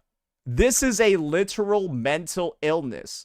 This is individuals who have decided to place self-worth, their own individual self-worth, into the perceived, keyword, perceived value of Genshin. Their worth is dictated by what other people think about Genshin. It's not actually how good Genshin is. It's how good people think Genshin is. And when you realize that, it sounds fucking ridiculous at first. Who would do that? How could somebody be this mentally ill? This makes no sense. But then you realize that's the only explanation for why somebody is willing to do the equivalent of reputational seppuku, dragging themselves through the mud for some of the most pointless shit ever. What other explanation can you have other than there's a severe mental illness and these guys actually have nothing better to do with their lives? It's a little bit rough. But that's not all. We recently had another post by another individual, Cattles, that went viral as well. first main story quest completed, and I've come to the conclusion that this game is not good at all, and its fan base is most definitely under mass psychosis.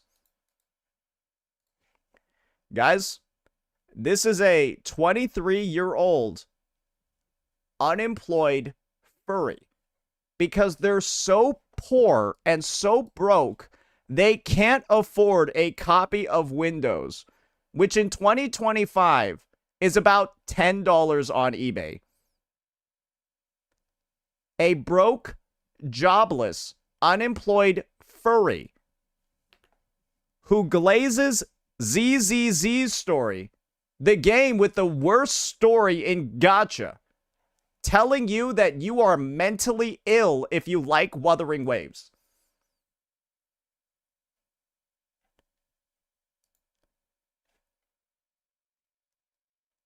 This is like getting told, I need to go on a diet. It's like me getting told that I need to go on a diet by Lizzo. Shut your dumb bitch ass up. What the fuck are you even saying?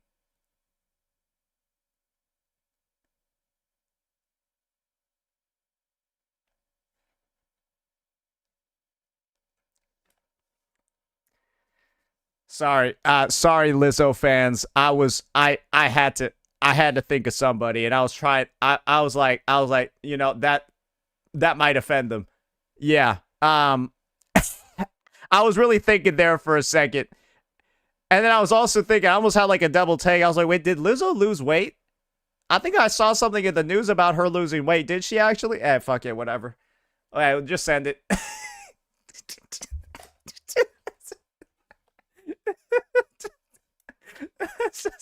I was just like, whatever, just send it. It's fine.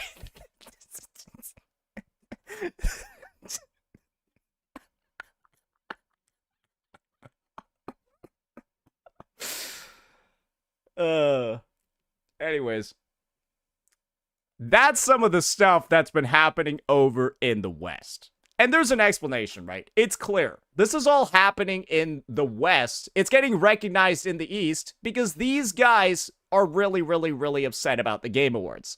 However, I do have a bit of a additional add-on. And that's going to be a bit of a preview of how the Hoyoverse community is actually imploding over in CN. We've got a massive fucking thread over on Baidu, Tieba, regarding what the CN community for Hoyoverse games is doing when it comes to Wuthering Waves. So let's give this a bit of a look, because they're just as unhinged, maybe even more mentally ill than Global. Today, a user nicknamed Colonel of the Hot Spring Egg started spreading rumors without any confirmation that Wuthering Waves' offline meeting invited pro-Japanese content creators. However, after verification after multiple sources, it was proven that Wuthering Waves did not extend any invitations. And so if you're curious about why bringing pro-Japanese people over to China is like not good, well, let me just show you one news article. Let me just show you one news article from the BBC, and I'm talking about the British broadcasting thing, so relax. Yeah, that's the headline. So probably I only need to highlight Japan and then Chinese fighter jets, and you can fill in the rest of the blanks when it comes to deciphering what this might mean. But it's kind of clear, yeah, not really the best thing to do to invite pro-Japanese people over to, well, China right now, right? And it's not just this Colonel of the Hot Spring Egg. In the past few days, MIU, MiHoYo Games user base, has been openly attacking Wuthering Waves in various circles, including all of these different forums. Street Fighter 6, Armored Core 6, and Wobbly. They're just all doom posting woo-wah in those games forums for some fucking reason. They've also photoshopped AI images of Mournier online, spreading rumors that these images have gone viral in the China, the US, and Japan. Well, they have. And so you have people taking those AI doctored images that got called out and published as fake. They've gone over into CN, and now CN is weaponizing those same AI images. And those photoshopped rare images are still online. The frequency of these rumors and attacks is extremely high, and it's only because Ming Chao hasn't caused any major problems that they're spreading these rumors like a matrix. So basically, guys, what the Hoyoverse community over in CN has successfully done in the past is weaponize small issues across their games and then use them to attack their communities. Think games like Girls Frontline, Arc Knights. Basically, the Hoyo community would take the problems in those games, max them out to 100, and then use them to attack those communities and say, look, your game is dog shit. Your game is trash. Hoyoverse is number one. Hoyoverse is number one. This is why. You guys are garbage. You can get the narrative. That's what they would do. And because Wuwa is such a good game and doesn't have any issues, they have to make shit up. That's what's being described over here. For other gacha games, there would normally be problems to exaggerate. But Wuwa doesn't have enough issues for these communities to exaggerate. So now they're just lying. Just like Global. So both of Wuwa's hater Hoyo shill communities in and in CN are literally doing the exact same thing. Just making shit up about the game and absolutely just fucking lying about it. That is the meta. There's nothing wrong with Wuwa, just make it up. Just make it up. Insane. So, miHoYo's game community is currently under immense internal pressure. Honkai Impact 3rd is delayed. ZZZ is a failing product. And Genshin is not what it used to be. And Wuthering Waves is growing. 3.0 is approaching. And the miHoYo game community feels like all of its games are going downhill. And so, when all of their games are literally going downhill, and that is supported by the fact Hoyoverse is nowhere to be seen in the Game Awards, and revenue for all the games is dropping down, and people just keep talking about how predatory and pay to win everything's gotten, it does make a lot of sense. Why? There's no defense being played. There's only attack being played. Because you can't defend anything Hoyo's been doing over the past few months. And really, even the whole past year itself. It's all been trash. Wuthering Waves 3.0 is approaching, and miHoYo's game community doesn't have a single leader to carry the team. To maintain their information cocoon, miHoYo's game community is undoubtedly closely monitoring Wuthering Waves' potential mistakes. Because they're always looking for an opportunity to jump down. And when they don't have anything, when there's nothing to actually talk about as an issue, they'll make it the fuck up. You can clearly see miHoYo players are resorting to any means necessary to ruin Wuwa's reputation. They're not only using low-level tactics like photoshopping and spreading rumors, but also doxing and spreading malicious rumors in forums, like the ones that they talked about before. They're willing to risk their own reputations and be subjected to all sorts of abuse in their comment section just to drag Wuthering Waves down, polluting the discussion environment and inciting disgust among outsiders towards the Hoyoverse community. When the quote from a JP gaming website describing this situation is chills down the spine for the Mournier fake AI images, and then you literally just see these guys farm these community notes literally opening themselves up for public humiliation and then proceeding to A, get suspended, or B, just be known as one of the biggest retards in the space. It's a literal one-to-one, isn't it? And the funniest thing is that we have a literal ocean. We have a literal ocean separating us from the person that made this fucking post. But for some goddamn reason, guys, it's a literal one-to-one.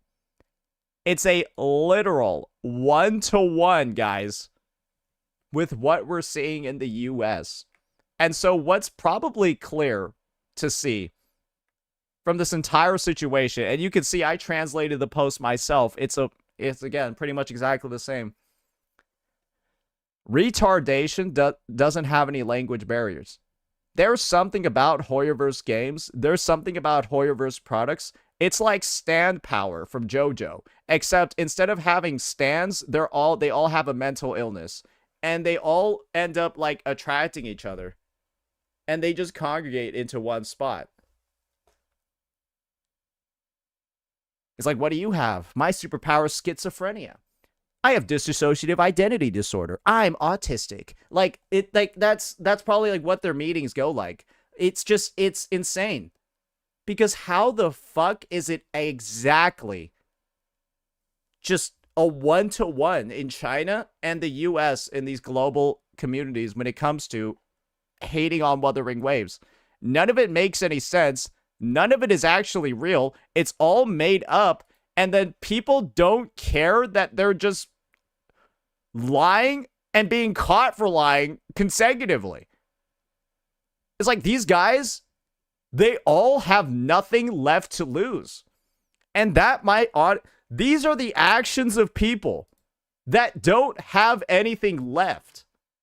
Because if you had something that you valued, that you didn't want to lose value, or that you had something that you wanted to protect, or that you had something that you were worried about getting damaged, you wouldn't do this. But these guys have nothing. So how is it surprising at all that there's no qualms, no regret, nothing when it comes to acting this damn stupid? I don't know, man. And I'm going to be honest, I don't think I want to find out. But all I'm going to say is this is going to be probably the messiest Game Awards yet, because there is a lot going into this set of polls over here. There is a lot of baggage that this community is looking to unload. And now we got to factor in, it's not going to be just the baggage of mentally ill and disgruntled EN players. We might have the full fury of CN dropping down very soon. Because this is another link some individuals have made, ladies and gentlemen. Wuthering Waves is also probably a target for these Hoyo shills. Because Wuwa we got our version of Japan. They're not getting theirs. And it probably pisses them off so bad. We got Japan. We got 2.8. We got everything we wanted from, like, the Japanese lovers got whatever they wanted. They got Honami, all that shit. And you get a 2-week delay, 1,000 fucking Stellar Jades, and then a third phase on your banners in HSR. So you probably got the full fury of the HSR community coming down on you as well, because they're just mad they ain't getting their Japan. It is what it is, man. What I'll just say right now is, man, it's going to be a crazy, crazy road ahead. There's going to be a lot of stuff that's going to come down to the wire. And it's just insane to see that there are this many individuals out there that have this many problems. And who knows? Maybe this is all XJJ. That would make sense. We all know about XJJ, right? The covert Hoyo shill group that literally goes out and does that sabotage, posts on those forums. Guys, I wouldn't be surprised. It would be crazy to find out later that these guys are all Chinese. And I don't even mean that in an offensive way. I mean that to mean they're literally the agents that are being talked about in these posts, they're members of these communities that are causing all these problems in CN, and they just came over into the US and they're just doing the same damn thing. Hell, that might be what's going on. That might be what's going on. It might be all XJJ. But the great news is, well, creators like me are here to farm them every single step of the way. So keep doing what you're doing, dipshits. Hey, I won't say no to making money off of your stupidity. What else am I supposed to do? Let me know what you all thought. Peace out. I don't know, man. It literally, like, maybe I'm getting into, like, a little bit too much advanced theory crafting over here, but it would make sense to me that these guys actually are XJJ members that are, like, cosplaying global players and then are literally... But this is also the thing. I don't think they realize the West... If this is actually what's going on, I don't think they realize the West is different from the East, because Hoyo shills are literally only losing street cred from doing this. This is embarrassing. Like, I think in the East, just spamming misinfo works. And it's not, and like just spamming misinfo repeatedly works. I don't think they realize spamming misinfo in the West, like, does not work. Like, you can't really just, like, do that.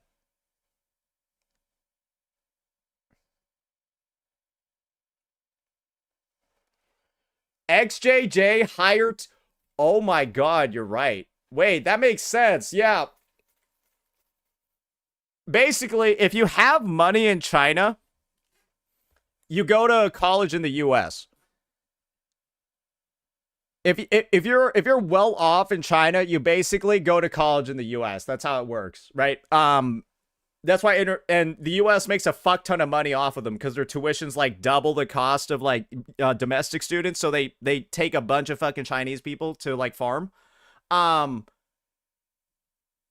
Yeah, so there are some people saying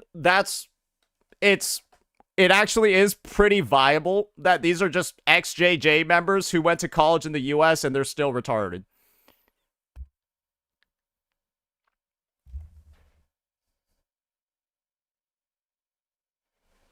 That's what it seems like.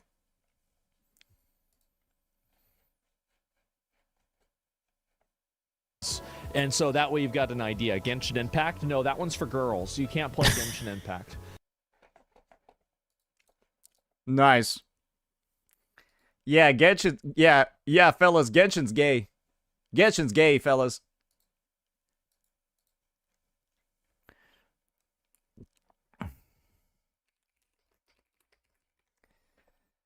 Alrighty. Alrighty, that's round 3. Woo-wah at TGA. That one's done and ready. Was there any other video that I have planned? No, we already covered all these issues. We got the Buling thing done. Yeah, I mean, hey. Hey. It's been a... That's a pretty good farming day. Pretty good farming day today. Please show us your streamer recap. I have no idea what that is. All right, we got Phrolova poll value. Right. That was going to be one of the videos that we wanted to do. All right. We got Phrolova poll and weapon value. I think is a good video. Okay, let's get that one ready to go. Let's get that one ready to go. Okay, because I think this will probably be a conversation a lot of people will want to get in on. Because she is probably a buffed list. Yeah, all 3 of them need a buff. Here we go.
All right.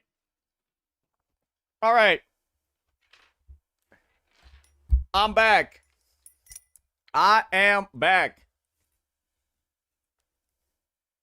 I went to the bathroom, and I guess I had a bit of a connection issue while I was there. I guess that's pretty convenient, actually. Just worked out. But yeah. All right. Let's do this. Okay, why the fuck did I not change my... There we go. Alrighty.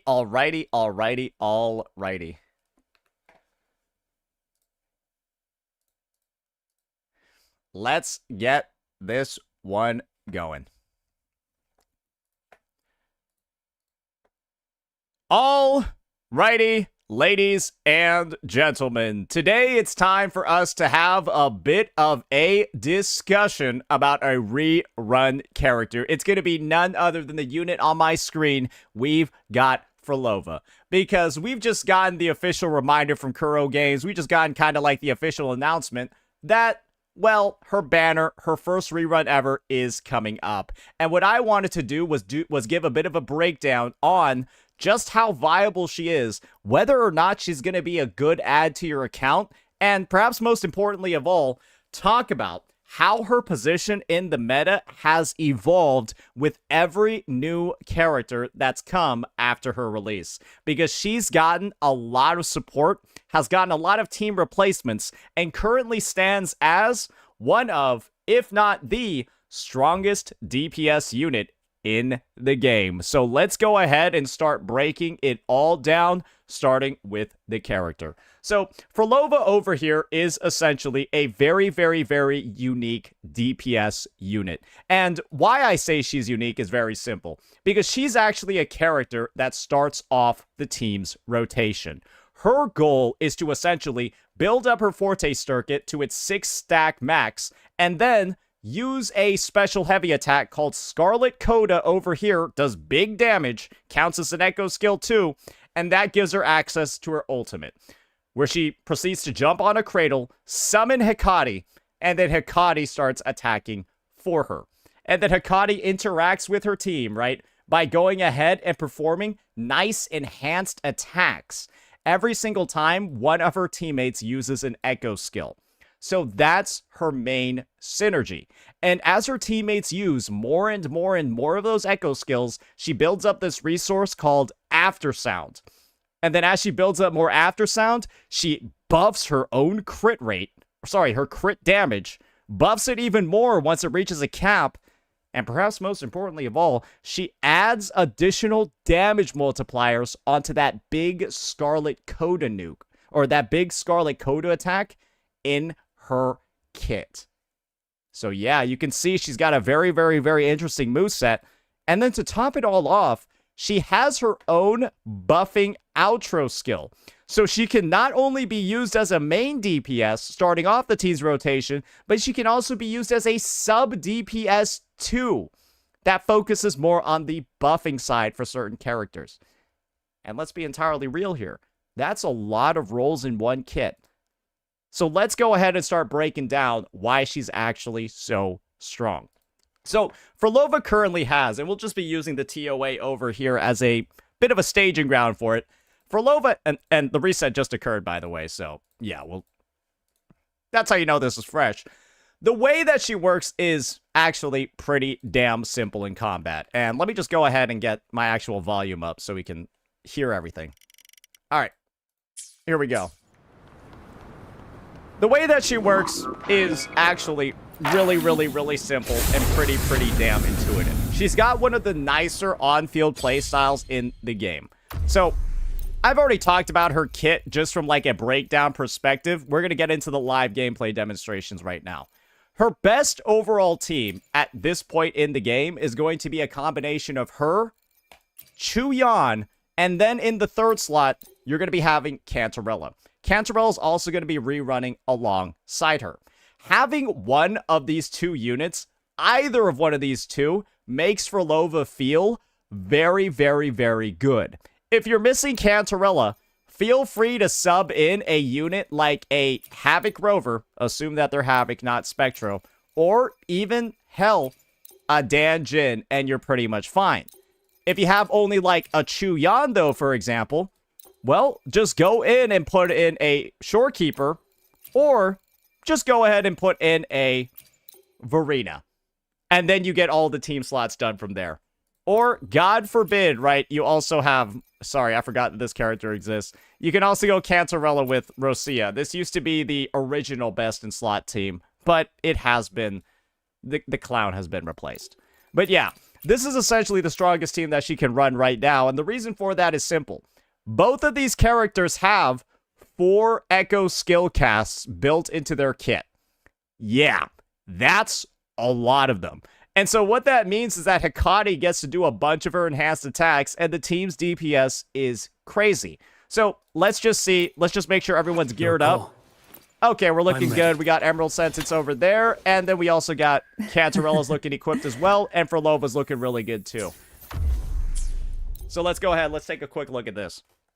And you'll see over here, this is going to be one of the more simple teams to play in the game, but we're going to be focusing on Phrolova's playstyle.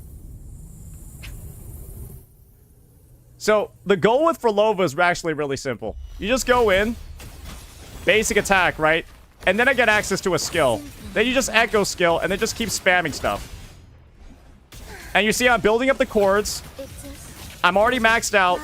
Then I'm going to hold down a heavy attack, boom, and then use my liberation. And that's the character, man. Then you just go onto her other teammates after you open up the team's rotation. Take a breath.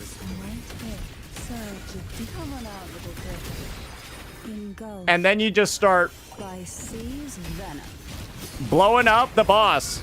And as you can see over here, right? Pretty solid.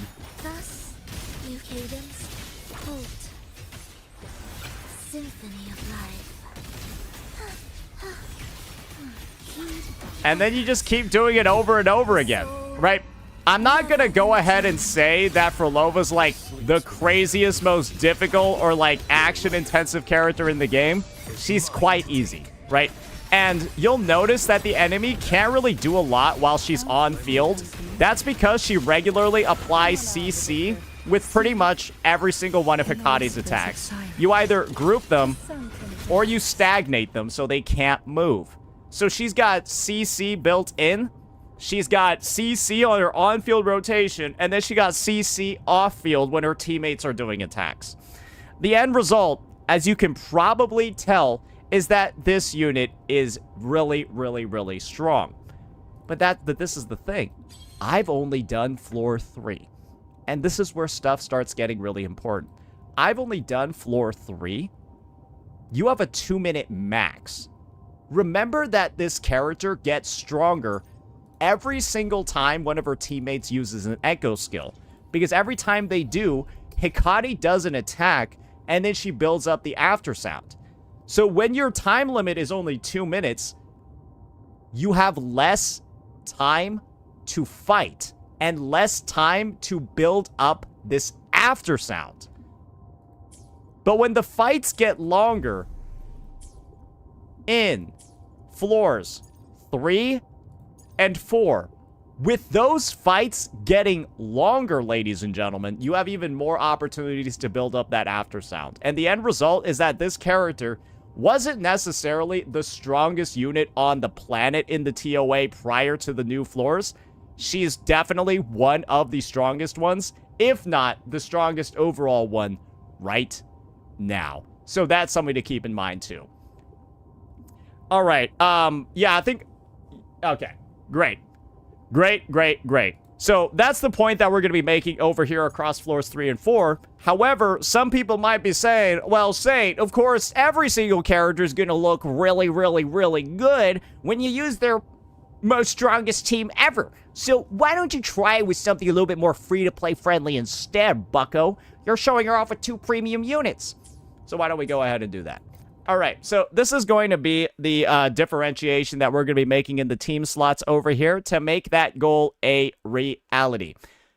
Phrolova's actually one of the best free-to-play characters in the game as well. And the reason for that is simple.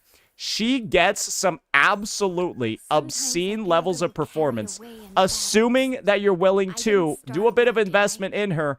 And of course, right, build her pretty well on the Echo side. But when you pair her up with teammates like Dan Jin, for example, and this is where stuff's just going to get a little bit annoying. I have to, like, re-slot some of my pieces. I basically have, like, a pretty good Rosia set that I'm just going to be putting on Dan Jin for this demonstration. It's Midnight Veil, right? That's a good set for Dan Jin, especially with the role that she plays as a Havoc buffer. We'll be running a Dan Jin Havoc Rover Phrolova team. And that is one of the most free-to-play ones you can have in existence. And the reason for it is very, very, very simple. If you don't have Dan Jin, I don't know what you're doing. Because she is on, like, almost every banner ever. And there's not been that many. And there's not a lot of 4-stars. So most people end up getting her S6. And then when it comes to Rover Havoc, guys, you get him for free in the fucking story. So there's really not a reason you shouldn't have relatively high nodes on Dan Jin and not have a Rover built out and ready to go. And I've decided to go ahead, just slot everybody on. You're going to have Midnight Veil on her. Just Dreamless on Havoc Eclipse on him. And then for Phrolova, right? Just the same set that we were using. And so let's go ahead and just see how it does. Let's just go ahead and see how it does in Floor 3. Because... Or, sorry, in Floor 2. Because, guys, there are a couple of restrictions that I'm working with over here. And the restrictions are, well, let's just be honest, they're pretty damn simple. I will be there for don't have that much investment in my Havoc Rover, right? There's more stuff that I can level up over here. And then when it comes to my Dan Jin, it's like 68882. So I can level up more stuff there as well. So it's like free to play, but then also on a budget on the investment side. So, yeah, let's take this out. So, one thing to keep in mind is that my Phrolova does have her signature at the moment, and her signature is a powerful one, but do keep in mind that I'm basically using 2 free-to-play units over here.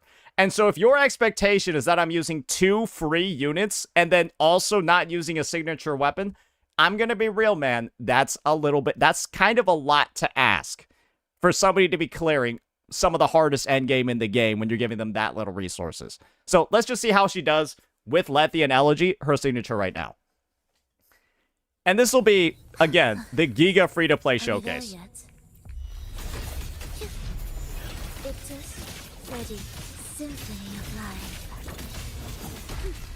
So as you can see, we're just opening up the same over here, getting her 6 chords as fast as possible. Then we're going to ultimate, right? And then Dan Jin.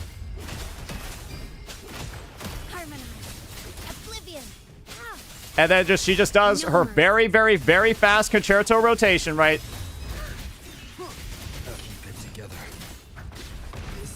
Okay, I don't know what they did with floors 3 and 4, but these guys hit like fucking trucks. Just so you know. My Rover died in about 2 seconds. He was full HP. That was the first time we got in on him. I didn't even realize you could die that fast. What the fuck? Anyways. Now let's actually do the proper rotation, because I realized I need a skill with Havoc Rover at the start. So this is what you'll do, right? And then you'll just go on to Rover real fast to like do like a skill.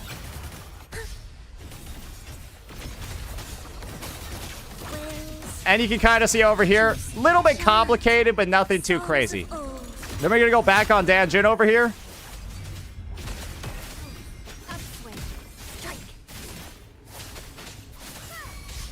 Eradicate. Kind of delayed that one a little bit, but it's fine.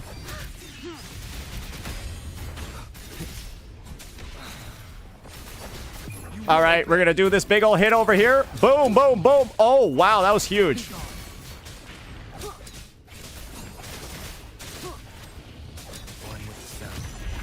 And you're probably beginning to see, oh, this is actually quite strong. Symphony of life. And remember, this is basically 2 free units, man.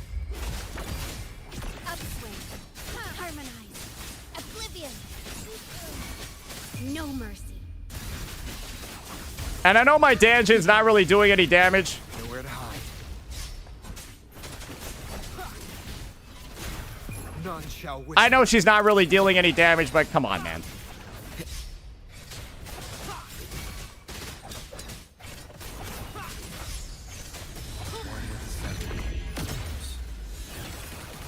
Absolute. It's a symphony of life. Preparatory beats begin. Witness. And there you go. blossoms in wilt. You're probably beginning to see. Repose. Vanquish. Eradicate. Let's get this over with. Head together. Down. And just get him. Boom. And that'll get it. As you can see, I still have more investment that I can make in that team.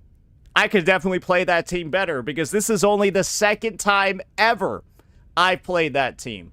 But I can also recognize that I have expended so little resources to get this one ready to go. And I know it's worse than using Chuyan and Cantarella. It's worse when I only have 2 Echo skill casts instead of 10, which I normally do, right? The damage is a lot less, but you're still able to see, and with this team, you are actually able to, at max investment, clear these zones. You will definitely be able to do it now with all these massive buffs, because they take 40% more into echo damage. We'll clear it now 100% with all these buffs, but do recognize that this regularly clears the hardest TOA floors in the game. And technically, the price that you do have is Phrolova with her signature, because it is going to be a little bit dicey running this with, like, the standard rectifier or something. But that's not a lot of pulls for a team that's strong enough to clear all the end game in the game. Because this is the thing, guys. You're not paying a lot. You're not paying anything for the other 2 units. They have, like, EOG and random other weapons. And this is the thing, guys. My Danjin's stats are dog shit. She has 50% fucking crit rate, bro. It's actually suboptimal for me to even use Blazing Brilliance on her because she's never fucking critting with this setup. So it's like, yeah, you could just run EOG on both of them and get 2 copies of it, which a lot of people do. They have 2 copies of EOG and then get the team geared that way. And it works just fine. So as you can see over here, we have clearly demonstrated Phrolova's insane viability, right? Across a variety of teams. The take, though, is that you probably want her weapon. However, Phrolova does have decent weapon options, assuming that, A, you don't have her signature, right? I'll just kind of go through the list that she has and just talk about the overall viability. Basically, don't use anything. Don't use anything except for String Master. Sorry, that wasn't really a lot of options. Yeah, you either use her signature or you use String Master. And her on String Master is extremely, extremely good. To the point where, if you have String Master, you probably don't need her signature at all. It also, like, fits her aesthetic pretty well. And then her signature makes you clear, like, a couple seconds faster in, like, her best teams. Maybe 10 seconds faster in her more free-to-play ones. But it's not anything too crazy. People have greatly exaggerated how strong her signature is because it was compared to the standard rectifier. The standard rectifier boosts basic attack damage. Phrolova only deals resonant skill damage and echo damage. So yes, Phrolova's signature is going to look 300 times better than the standard rectifier because the standard rectifier literally is just, all it gives her is attack. Because she can't even use ER either. That's another big thing. When you're building this character, you don't need any ER either. You actually want to have just 100% with her. So from that perspective, knowing that ER can be like, I'd rather have 20% less crit damage or 10% less crit rate than not have enough ER for my character's rotation. So her not requiring any ER at all actually makes her one of the easiest units to build in the game, at least from my perspective. And she was also one of the first units that introduced the Nightmare Nest mechanics. I'm going to be real over here. you have a lot of Havoc sets to farm as well. So she's actually, in my opinion, one of the easiest units to build in the game, too. The only thing is that some of her stuff is story locked. Now, that kind of like breaks down her performance in the TOA and stuff, and it's kind of like an introductory look into like pulling her, echoes, building, all of that stuff. You just want to combine that 2-piece Havoc with basically, or 2-piece attack, basically anything with that 3-piece Dream of the Lost set. And guys, think about it this way. You got a broken ass Echo skill, passive mechanic, 12% Havoc and 20% Echo skill damage bonus. That's massive. And then you get 20% crit and 35% more Echo skill damage. So it's like, a lot of the work with building Phrolova is like just getting the pieces, because she has so many free stats in here that like you can kind of miss in a lot of other places, and it's not really a big deal. That's why I feel like her overall performance levels are so high. It's because there's just a lot of free stats at a baseline, so less of it is actually in your Echo rolls. So if you think about it from that perspective, she's even easier on the substat side too. Okay. That's our full summary when it comes to building Phrolova, when it comes to actually getting a good level of performance out of her. Now, let's talk about what I believe to be the truest and the biggest selling point about this unit. We talked about her TOA performance, how it's grown over time. We talked about how it's easy to build her, and she's got a lot of teammates and only one weapon option, but it's a good in general one. Now let's talk about her biggest overall strength in the game. And that's actually going to be the other end game mode that we have available, ladies and gentlemen. If you weren't aware, Wuthering Waves actually has not just the Tower of Adversity, they've also got Whimpering Wastes. And the realization that I think a lot of people are going to make about Whimpering Wastes is that Phrolova is hands down the best possible character you can... Oh my god, my reset hasn't been done yet. Ah, fuck. Ah, shit.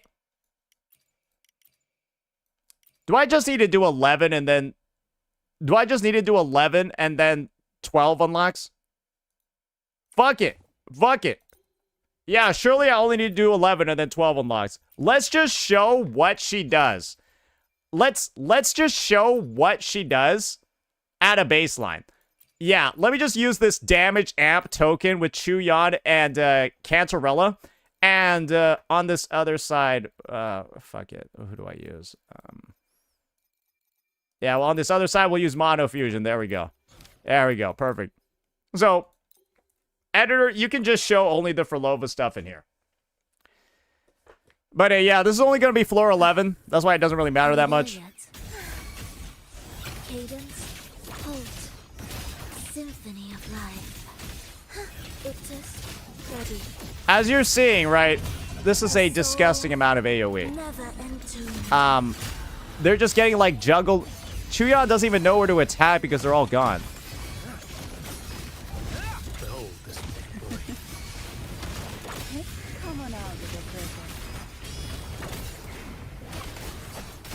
Engulfed by sea's venom.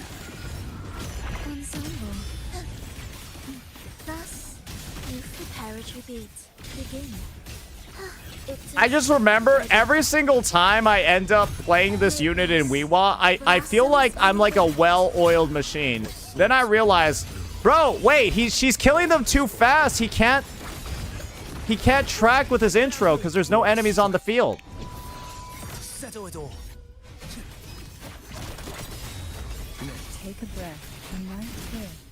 I've never had that be an issue before, where the character tracks nothing because you killed them too fast. Anyways, as you can see, or you probably didn't see because I couldn't even tell what was going on either, yeah, this team fucking obliterated that shit. And Phrolova did so much damage so fast, my Chuyan just walked out of the arena every time he intro skilled because he couldn't find a fucking target. Ridiculous. Chuyan doesn't even have his Sig on him.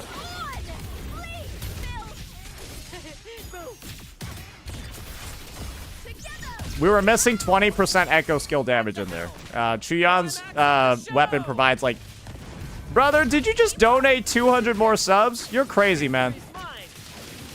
Bro, you're crazy, man. Hey, like I said before, I think I said it to the same guy on YouTube. Yo, I hope you got a great job, brother. I hope that you got the wealth of the UAE with you, man. I appreciate it. But once again, I just want to make sure that this is money that you got to spend, man. Because that's a lot. Bro, earlier, bro replied with the NVIDIA stock. Okay, never. Okay, he's good. Nah, he good then. All right. Hey, if he replied with the NVIDIA stock, we're good, man. Nah, he eating. He eating. He's eating then.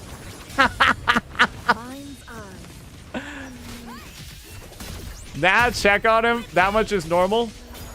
How much is NVIDIA stock? You can think about it this way, guys. If you were an early adopter of NVIDIA before the AI,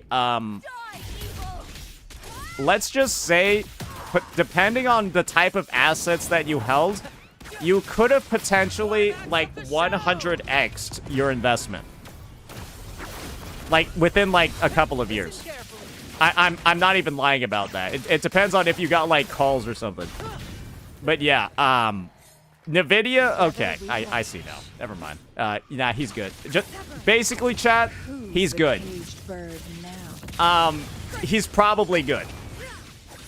Like, really good.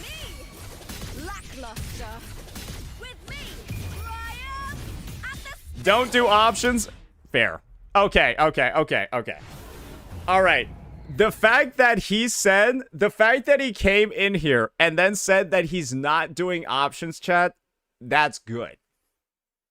That means that he's reliable. That means he has that means he's risk averse. That means he's fine. That means he's not at risk. All right. So that's going to be some of the Weewa gameplay that we just had. As you saw, Phrolova absolutely crushed floor 11. Unfortunately, I'm not going to have floor 12 available until I go ahead and complete the rest of them. Just keep in mind that this unit trivializes every single stage of this game mode, and it doesn't even matter what type of team you run. I ran Chuyan Cantarella. Like I said before, we were overkilling the enemies, and Chuyan couldn't even find somewhere to go. That same thing is going to happen regardless of the teammates that you put with Phrolova. I'm of the opinion that you could put Phrolova with an ungeared Chuyan and an ungeared Cantarella, and the only thing they need is ER to be able to have the rotation up 24/7. The team would still clear the hardest game modes. That's how strong I believe this unit is that she could have just two corpses that are pressing a button every 2 seconds, and she would clear. Let's just say it this way. Run this team. Fuck it. Run her with the same exact lineup I talked about before. It still clears. Everything clears with this unit. And fuck it, we'll just do one test on floor 11 over here just so, again, I'm not even going to do the whole minute. I'm not going to do the whole minute. I'm going to do like 30 seconds of this. You're in cadence. Halt. It's ready. Where is rejoicing? Like, how does she hit even that dude on the side?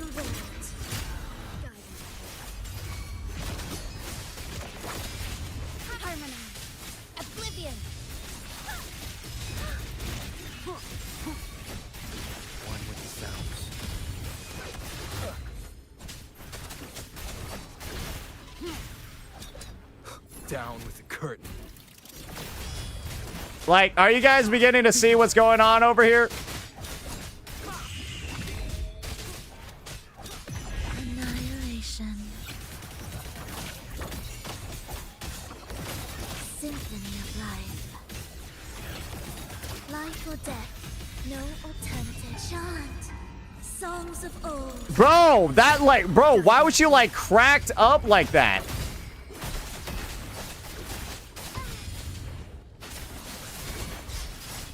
No mercy. Wait, that was crazy.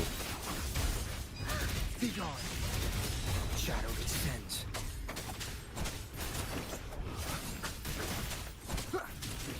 So, probably you guys are noticing, if you haven't noticed yet, yes, we are fucking, oh, minor grouping issues, but on average, we are, well, cooking the shit out of this. One more time. Oh my god, yeah, we kind of had a bit of an issue over there with Havoc Rover leaving two of those guys. Together, symphony of life. But as you can see, yes, this will easily, absolutely fucking ruin 12 as well. It doesn't matter what team you run with her if you're a Whimpering Waste, guys. You can run the free-to-play one. You can run the Giga expensive one. It's still going to over-clear in everything and be absolutely fucking absurd. Because guess what? You need healing more in TOA than you do Weewa. It's fine.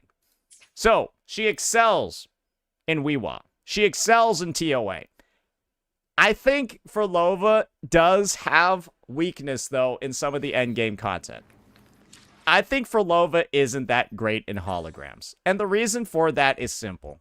She has a tendency to get hit, like, a lot, and, like, kind of want to tank attacks during her on-field rotation.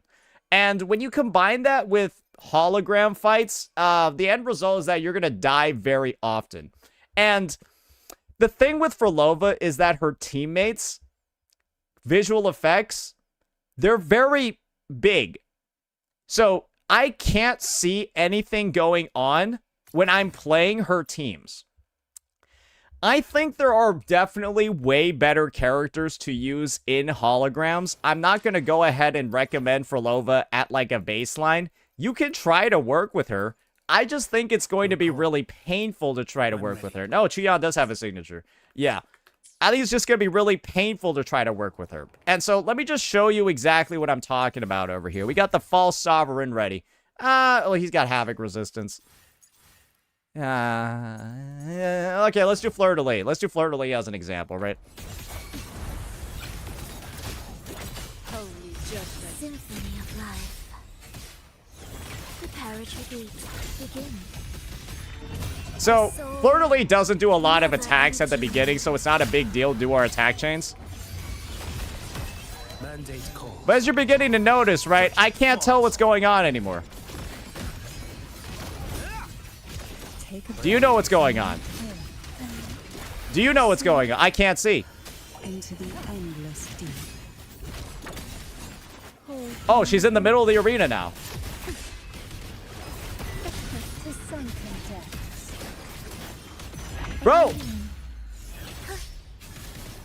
Meaningless rumble. Symphony of life. Cadence. Halt. Witness. It's Blossoms. hard to figure out what's bro, come on.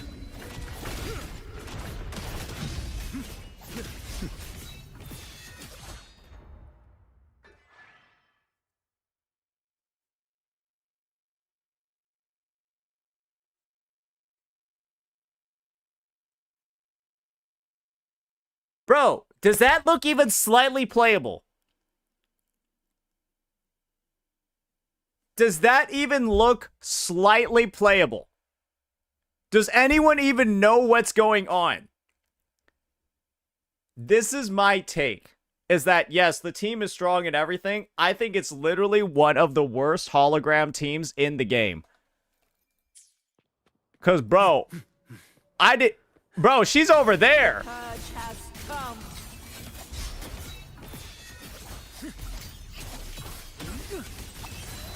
One strike. Settle it all. I'll keep you company. That took it. Bro, where is she? Engulfed by seas wreck. Ensemble. Absolute Invictus. Ready. No, it would be crazy if I just first timed it. Even though I really got... Even though I actually could not see what I was doing on Chuyan there. What sleeps within that room? Behold this boy. Take a breath. And one here. Pull from the sea. Bro, that's some bullshit and you know it. Okay, fuck that, man. As you can see, or as you probably didn't see from that gameplay, she's not a character that I recommend very often for holograms. However, holograms aren't time-limited content. They're not going to be any content where you go ahead and you feel the need, right, to rush them. You can take them at whatever pace you want and use whatever character you want. So I don't really put that much ranking into or value into the hologram performance. So take that with what you will, but that's my point of view. Now, let's talk about the overall pull value of this character. I'm going to be entirely honest with you. I think the pull value of Phrolova is actually entirely contingent on what stage you are in your account. If you're somebody that pulled Chuyan for whatever reason back in version 2.7, Phrolova is going to be a solid pick. Because this is a very, very strong duo. Like I mentioned before, you can sub in a healer instead of Cantarella, and you'll still get fantastic results, right? Another situation is, do you have Cantarella, but not Phrolova, for some really odd reason? Then yes, please, pull Phrolova. Because if you have Cantarella, but not this character, she's pretty fucking useless. Because you really only pull this character for her to work with Phrolova. It's unfortunate. However, if you're not in that situation, I'm not sure. Because this is kind of what's going on right now. If you're a completely new player, you could pull Phrolova. Yeah, you could make a really budget team. Or you could decide to wait until 3.x and build out some of those teams instead, which could have potentially more interesting mechanics and or just simply be faster and easier to build because, well, all the characters are coming out 3.0 ones. However, this is reliable. You know that she's going to be good in a free-to-play lineup. You know that she's going to be good when you upgrade to Chuyan or Cantarella or any other units. So you got guaranteed levels of performance with Phrolova that's very strong, that's going to clear every single game mode in the game without any real hitches or issues. That's valuable. And the thing is, you can't even use the argument of, oh, well, why would you want to pull a Havoc DPS when you've already got Havoc Rover? Well, you'd want to pull a Havoc DPS even though you have Havoc Rover because Havoc Rover can be on her team. This isn't no Camellia situation where you wanted Havoc Rover as far the fuck as possible from Camellia when building teams. You can actually run Havoc Rover and it's a good team. And in fact, it becomes one of the teams that can, it's probably one of the cheapest teams in the game that can clear Hazard's floor 3 and 4. And so because of that, I mean, it's a strong new player recommendation. But the thing is that you might also just want to wait until the live stream. The live stream for 3.0 is going to be in 4 days. This banner is coming out very soon. You can just wait for the live stream. See what the reruns are for 3.0. Because what if there are equally as good or potentially even better characters available? Think about it this way. What if in 3.0 we got the rerun of Carlotta? Very, very consistent DPS that's very similar in value to new players. A little bit on the more expensive side nowadays, and, you know, it doesn't have as much damage, but it could be a very safe option, a comfort pick for people. What if we had a rerun of, well, shit, I don't know, like fucking Cartithia, or Chacona, or Zani, or Augusta, or Yuno, or probably not Galbraina, because that's really fucking early, but maybe Galbraina, because Phrolova was early as hell, too. That's the thing. Just find out who's rerunning, see the value of those rerun characters, and then be able to decide, okay, should I pull on Phrolova in this version, or just wait until 3.0? And then just move forward from there.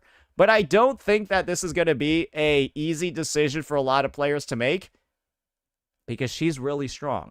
However, she could also be a character that just doesn't tickle your fancy, because I'm going to be honest, at this point, like, when I think about her story involvement, I'm just like, can you, like, get over it? Like, there's a certain point. There's a certain point where you can, like, push it, but, like, now you're, like, milking it, right? She's, like, a part of me just wants to, like, just, can you, like, get over it already? Like, it's been, like, literally decades. Just get the fuck over it. Like, that's what part of me wants to say. And if that's how you feel, I wouldn't be surprised at all if you don't want to pull her either, because she's, like, kind of getting, like, a little bit annoying. That's at least my take. But once again, I've given you all of the use cases, all the examples, talked about how easy she is to build, talked about her performance. I think she's a great pick.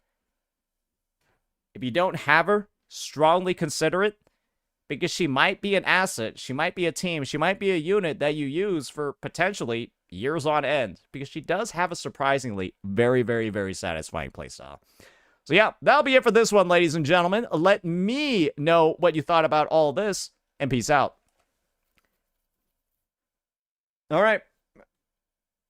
Good lord, guys. That's a 4-video day. That's a 2-hour, 46-minute stream and 4 videos. That was a long one, though. That was like 46 minutes. Normal day, underworking. Underworking, huh? I see how it is, bucko. I see how it is. So, yeah, I've got a little bit of work that I need to do tomorrow, so we probably won't actually have a stream tomorrow. Yeah. Yeah, this is like kind of like the issue. I don't really have anything that I want to, like, necessarily grind right now. Yeah, I don't necessarily have anything that I want to grind right now. So, I've just been kind of doing, like, daily updates for now. Fortunately, there's a lot of shit going on. But, yeah, I'm kind of just, like, all locked in, getting ready for 3.0 at this point. Yeah, there's just, unfortunately, not much is really going to tide me over. Not much is really going to get me playing too much stuff until a bit later. Just say you don't got shit to do, you're bored. Yeah, I don't even want to play ZZZ, man. That's how locked in I am for 3.0. Normally, I'd be playing ZZZ or some shit to pass the time by, but I don't even want to, like, I don't know what it is. Like, the part about ZZZ that's so crazy is that I know I would pull views making the videos, but I just don't want to make them. I don't know what it is. Like, the thing is, I know I can get views on it too. I'd probably get a fuck ton. But I just don't want to, I just, like, don't even want to play the game.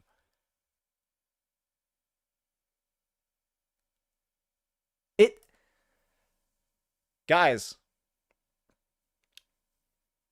I really I'm seeing what I tried for ZZZ, and I'm gonna be honest, guys.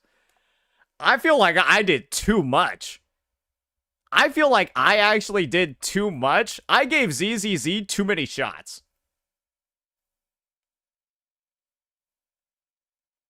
That's what the issue was. I gave it too many chances. Way too many.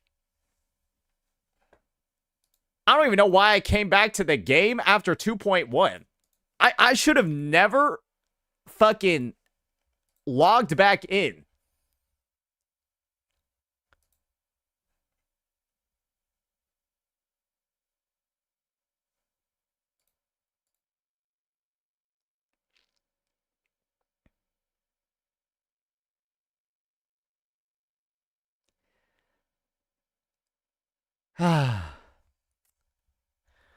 What a sad situation, ladies and gentlemen. What a sad situation. Treat ZZZ better or Nando is gonna min-max your Monado again. Bro, watching, like, seeing the worst pieces in my inventory on him was crazy. Like, literally seeing unequipped pieces that were, like, 3 times as good as what you had on him was nuts.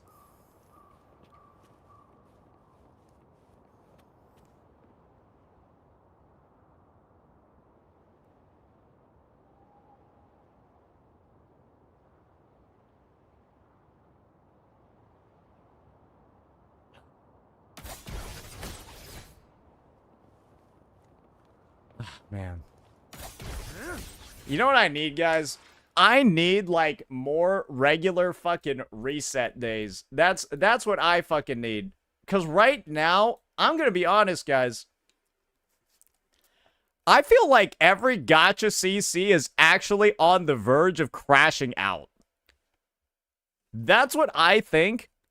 I think almost everybody's on the verge of crashing out, and I'm actually just like, I'm just getting like tired, but I'm actually handling it quite well. That's what I feel like is going on, because I like to think of myself as somebody that's able to like farm almost everything. And so because of that, I usually don't have many issues with diversifying content and uploading a bunch of vids. I'm just thinking about the people that don't do that, because these games all be sucking dick right now.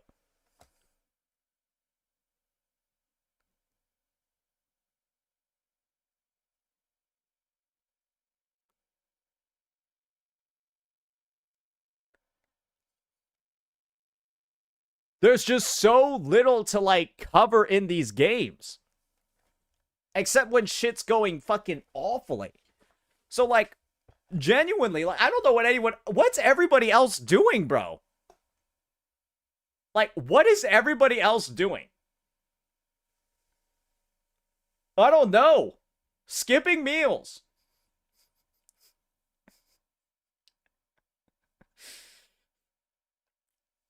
Sometimes, guys, I think that I give my editors too much work. Then I realize, I look at other channels, and I realize my editors are probably happy that they just have work.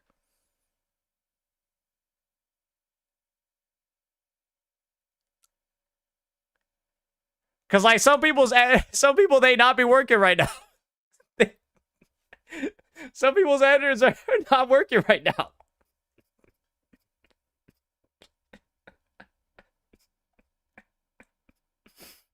Like techies.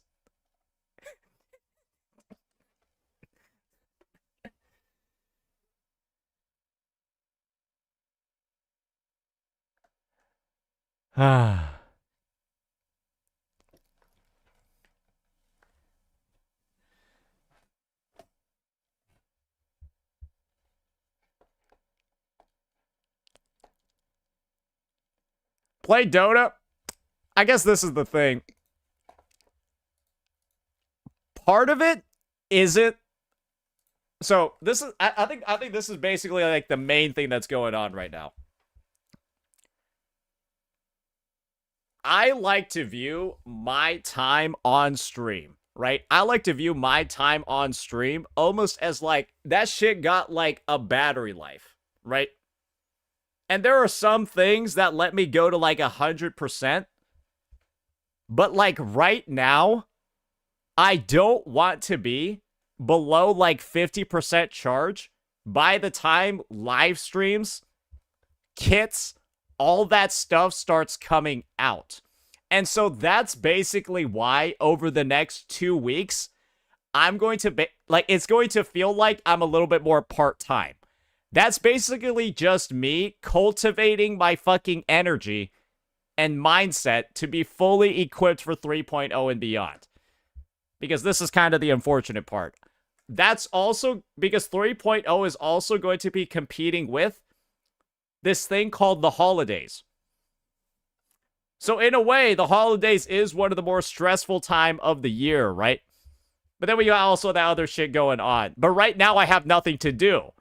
And so the mindset could be, oh, I could just work extra right now. But I know I'm going to regret that way fucking later.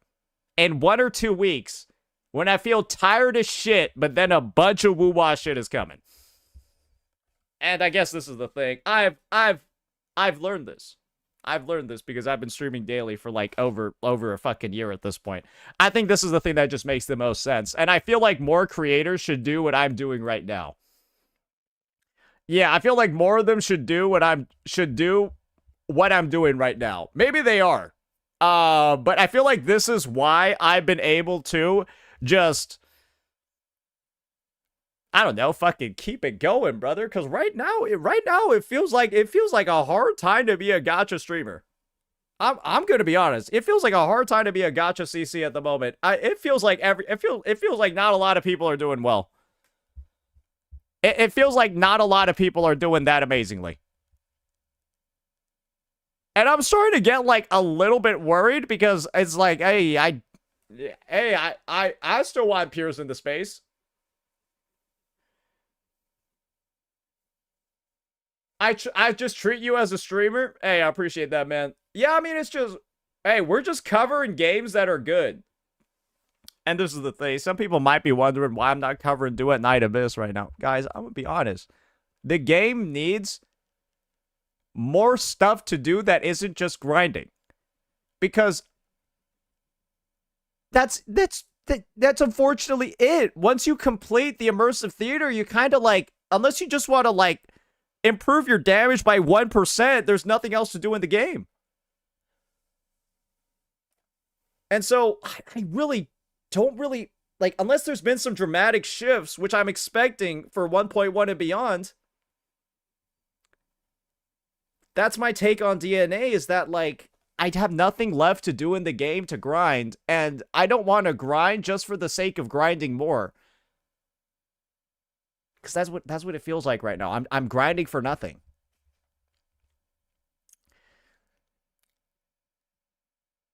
Wasn't there a reset, though, with Fina? I mean, yeah, I get that, but I heard the reset's easier. It's easier compared to the last one. And so it's like, when I heard people saying that it was, like, legitimately easier compared to the last one, I was like, oh, well, if it's easier, then is there a point in me playing it?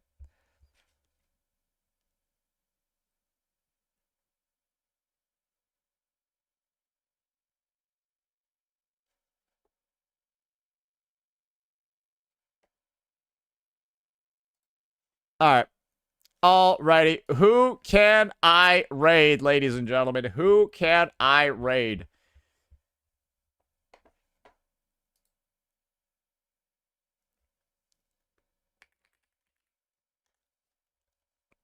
We might also just be trying to do some more regular earlier streams as well. Because I'm not gonna lie. It's nice. Oh yeah, of course. It's nice not seeing the sun start to set by the time I get off. Because, yeah, at my previous ending time, with daylight savings and everything, the sun was starting to go down. Yeah, the sun was literally starting to fucking go down, and that's not really that great of a vibe. Yeah, that ain't that great of a vibe. Who do we got going on right now? We got...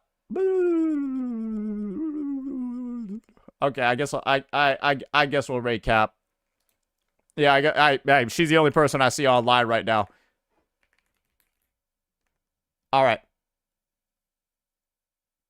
Alrighty. All right, thanks for the massive donos today, ladies and gentlemen. But once again, my apologies. We will essentially be taking partial PTO. We're taking half days until we get closer to 3.0's release. But whenever we do have big news reveals from Wuthering Waves, think something like, I don't know, Linnea's kid or some shit, we'll be doing full days for those. But yes, I'm just being selective so I don't burn the fuck out and crash the fuck out. Main thing is burn out, though. But yeah, I will see all of you later. Peace out. It was a fun one, boys. I'll see y'all later. Peace out.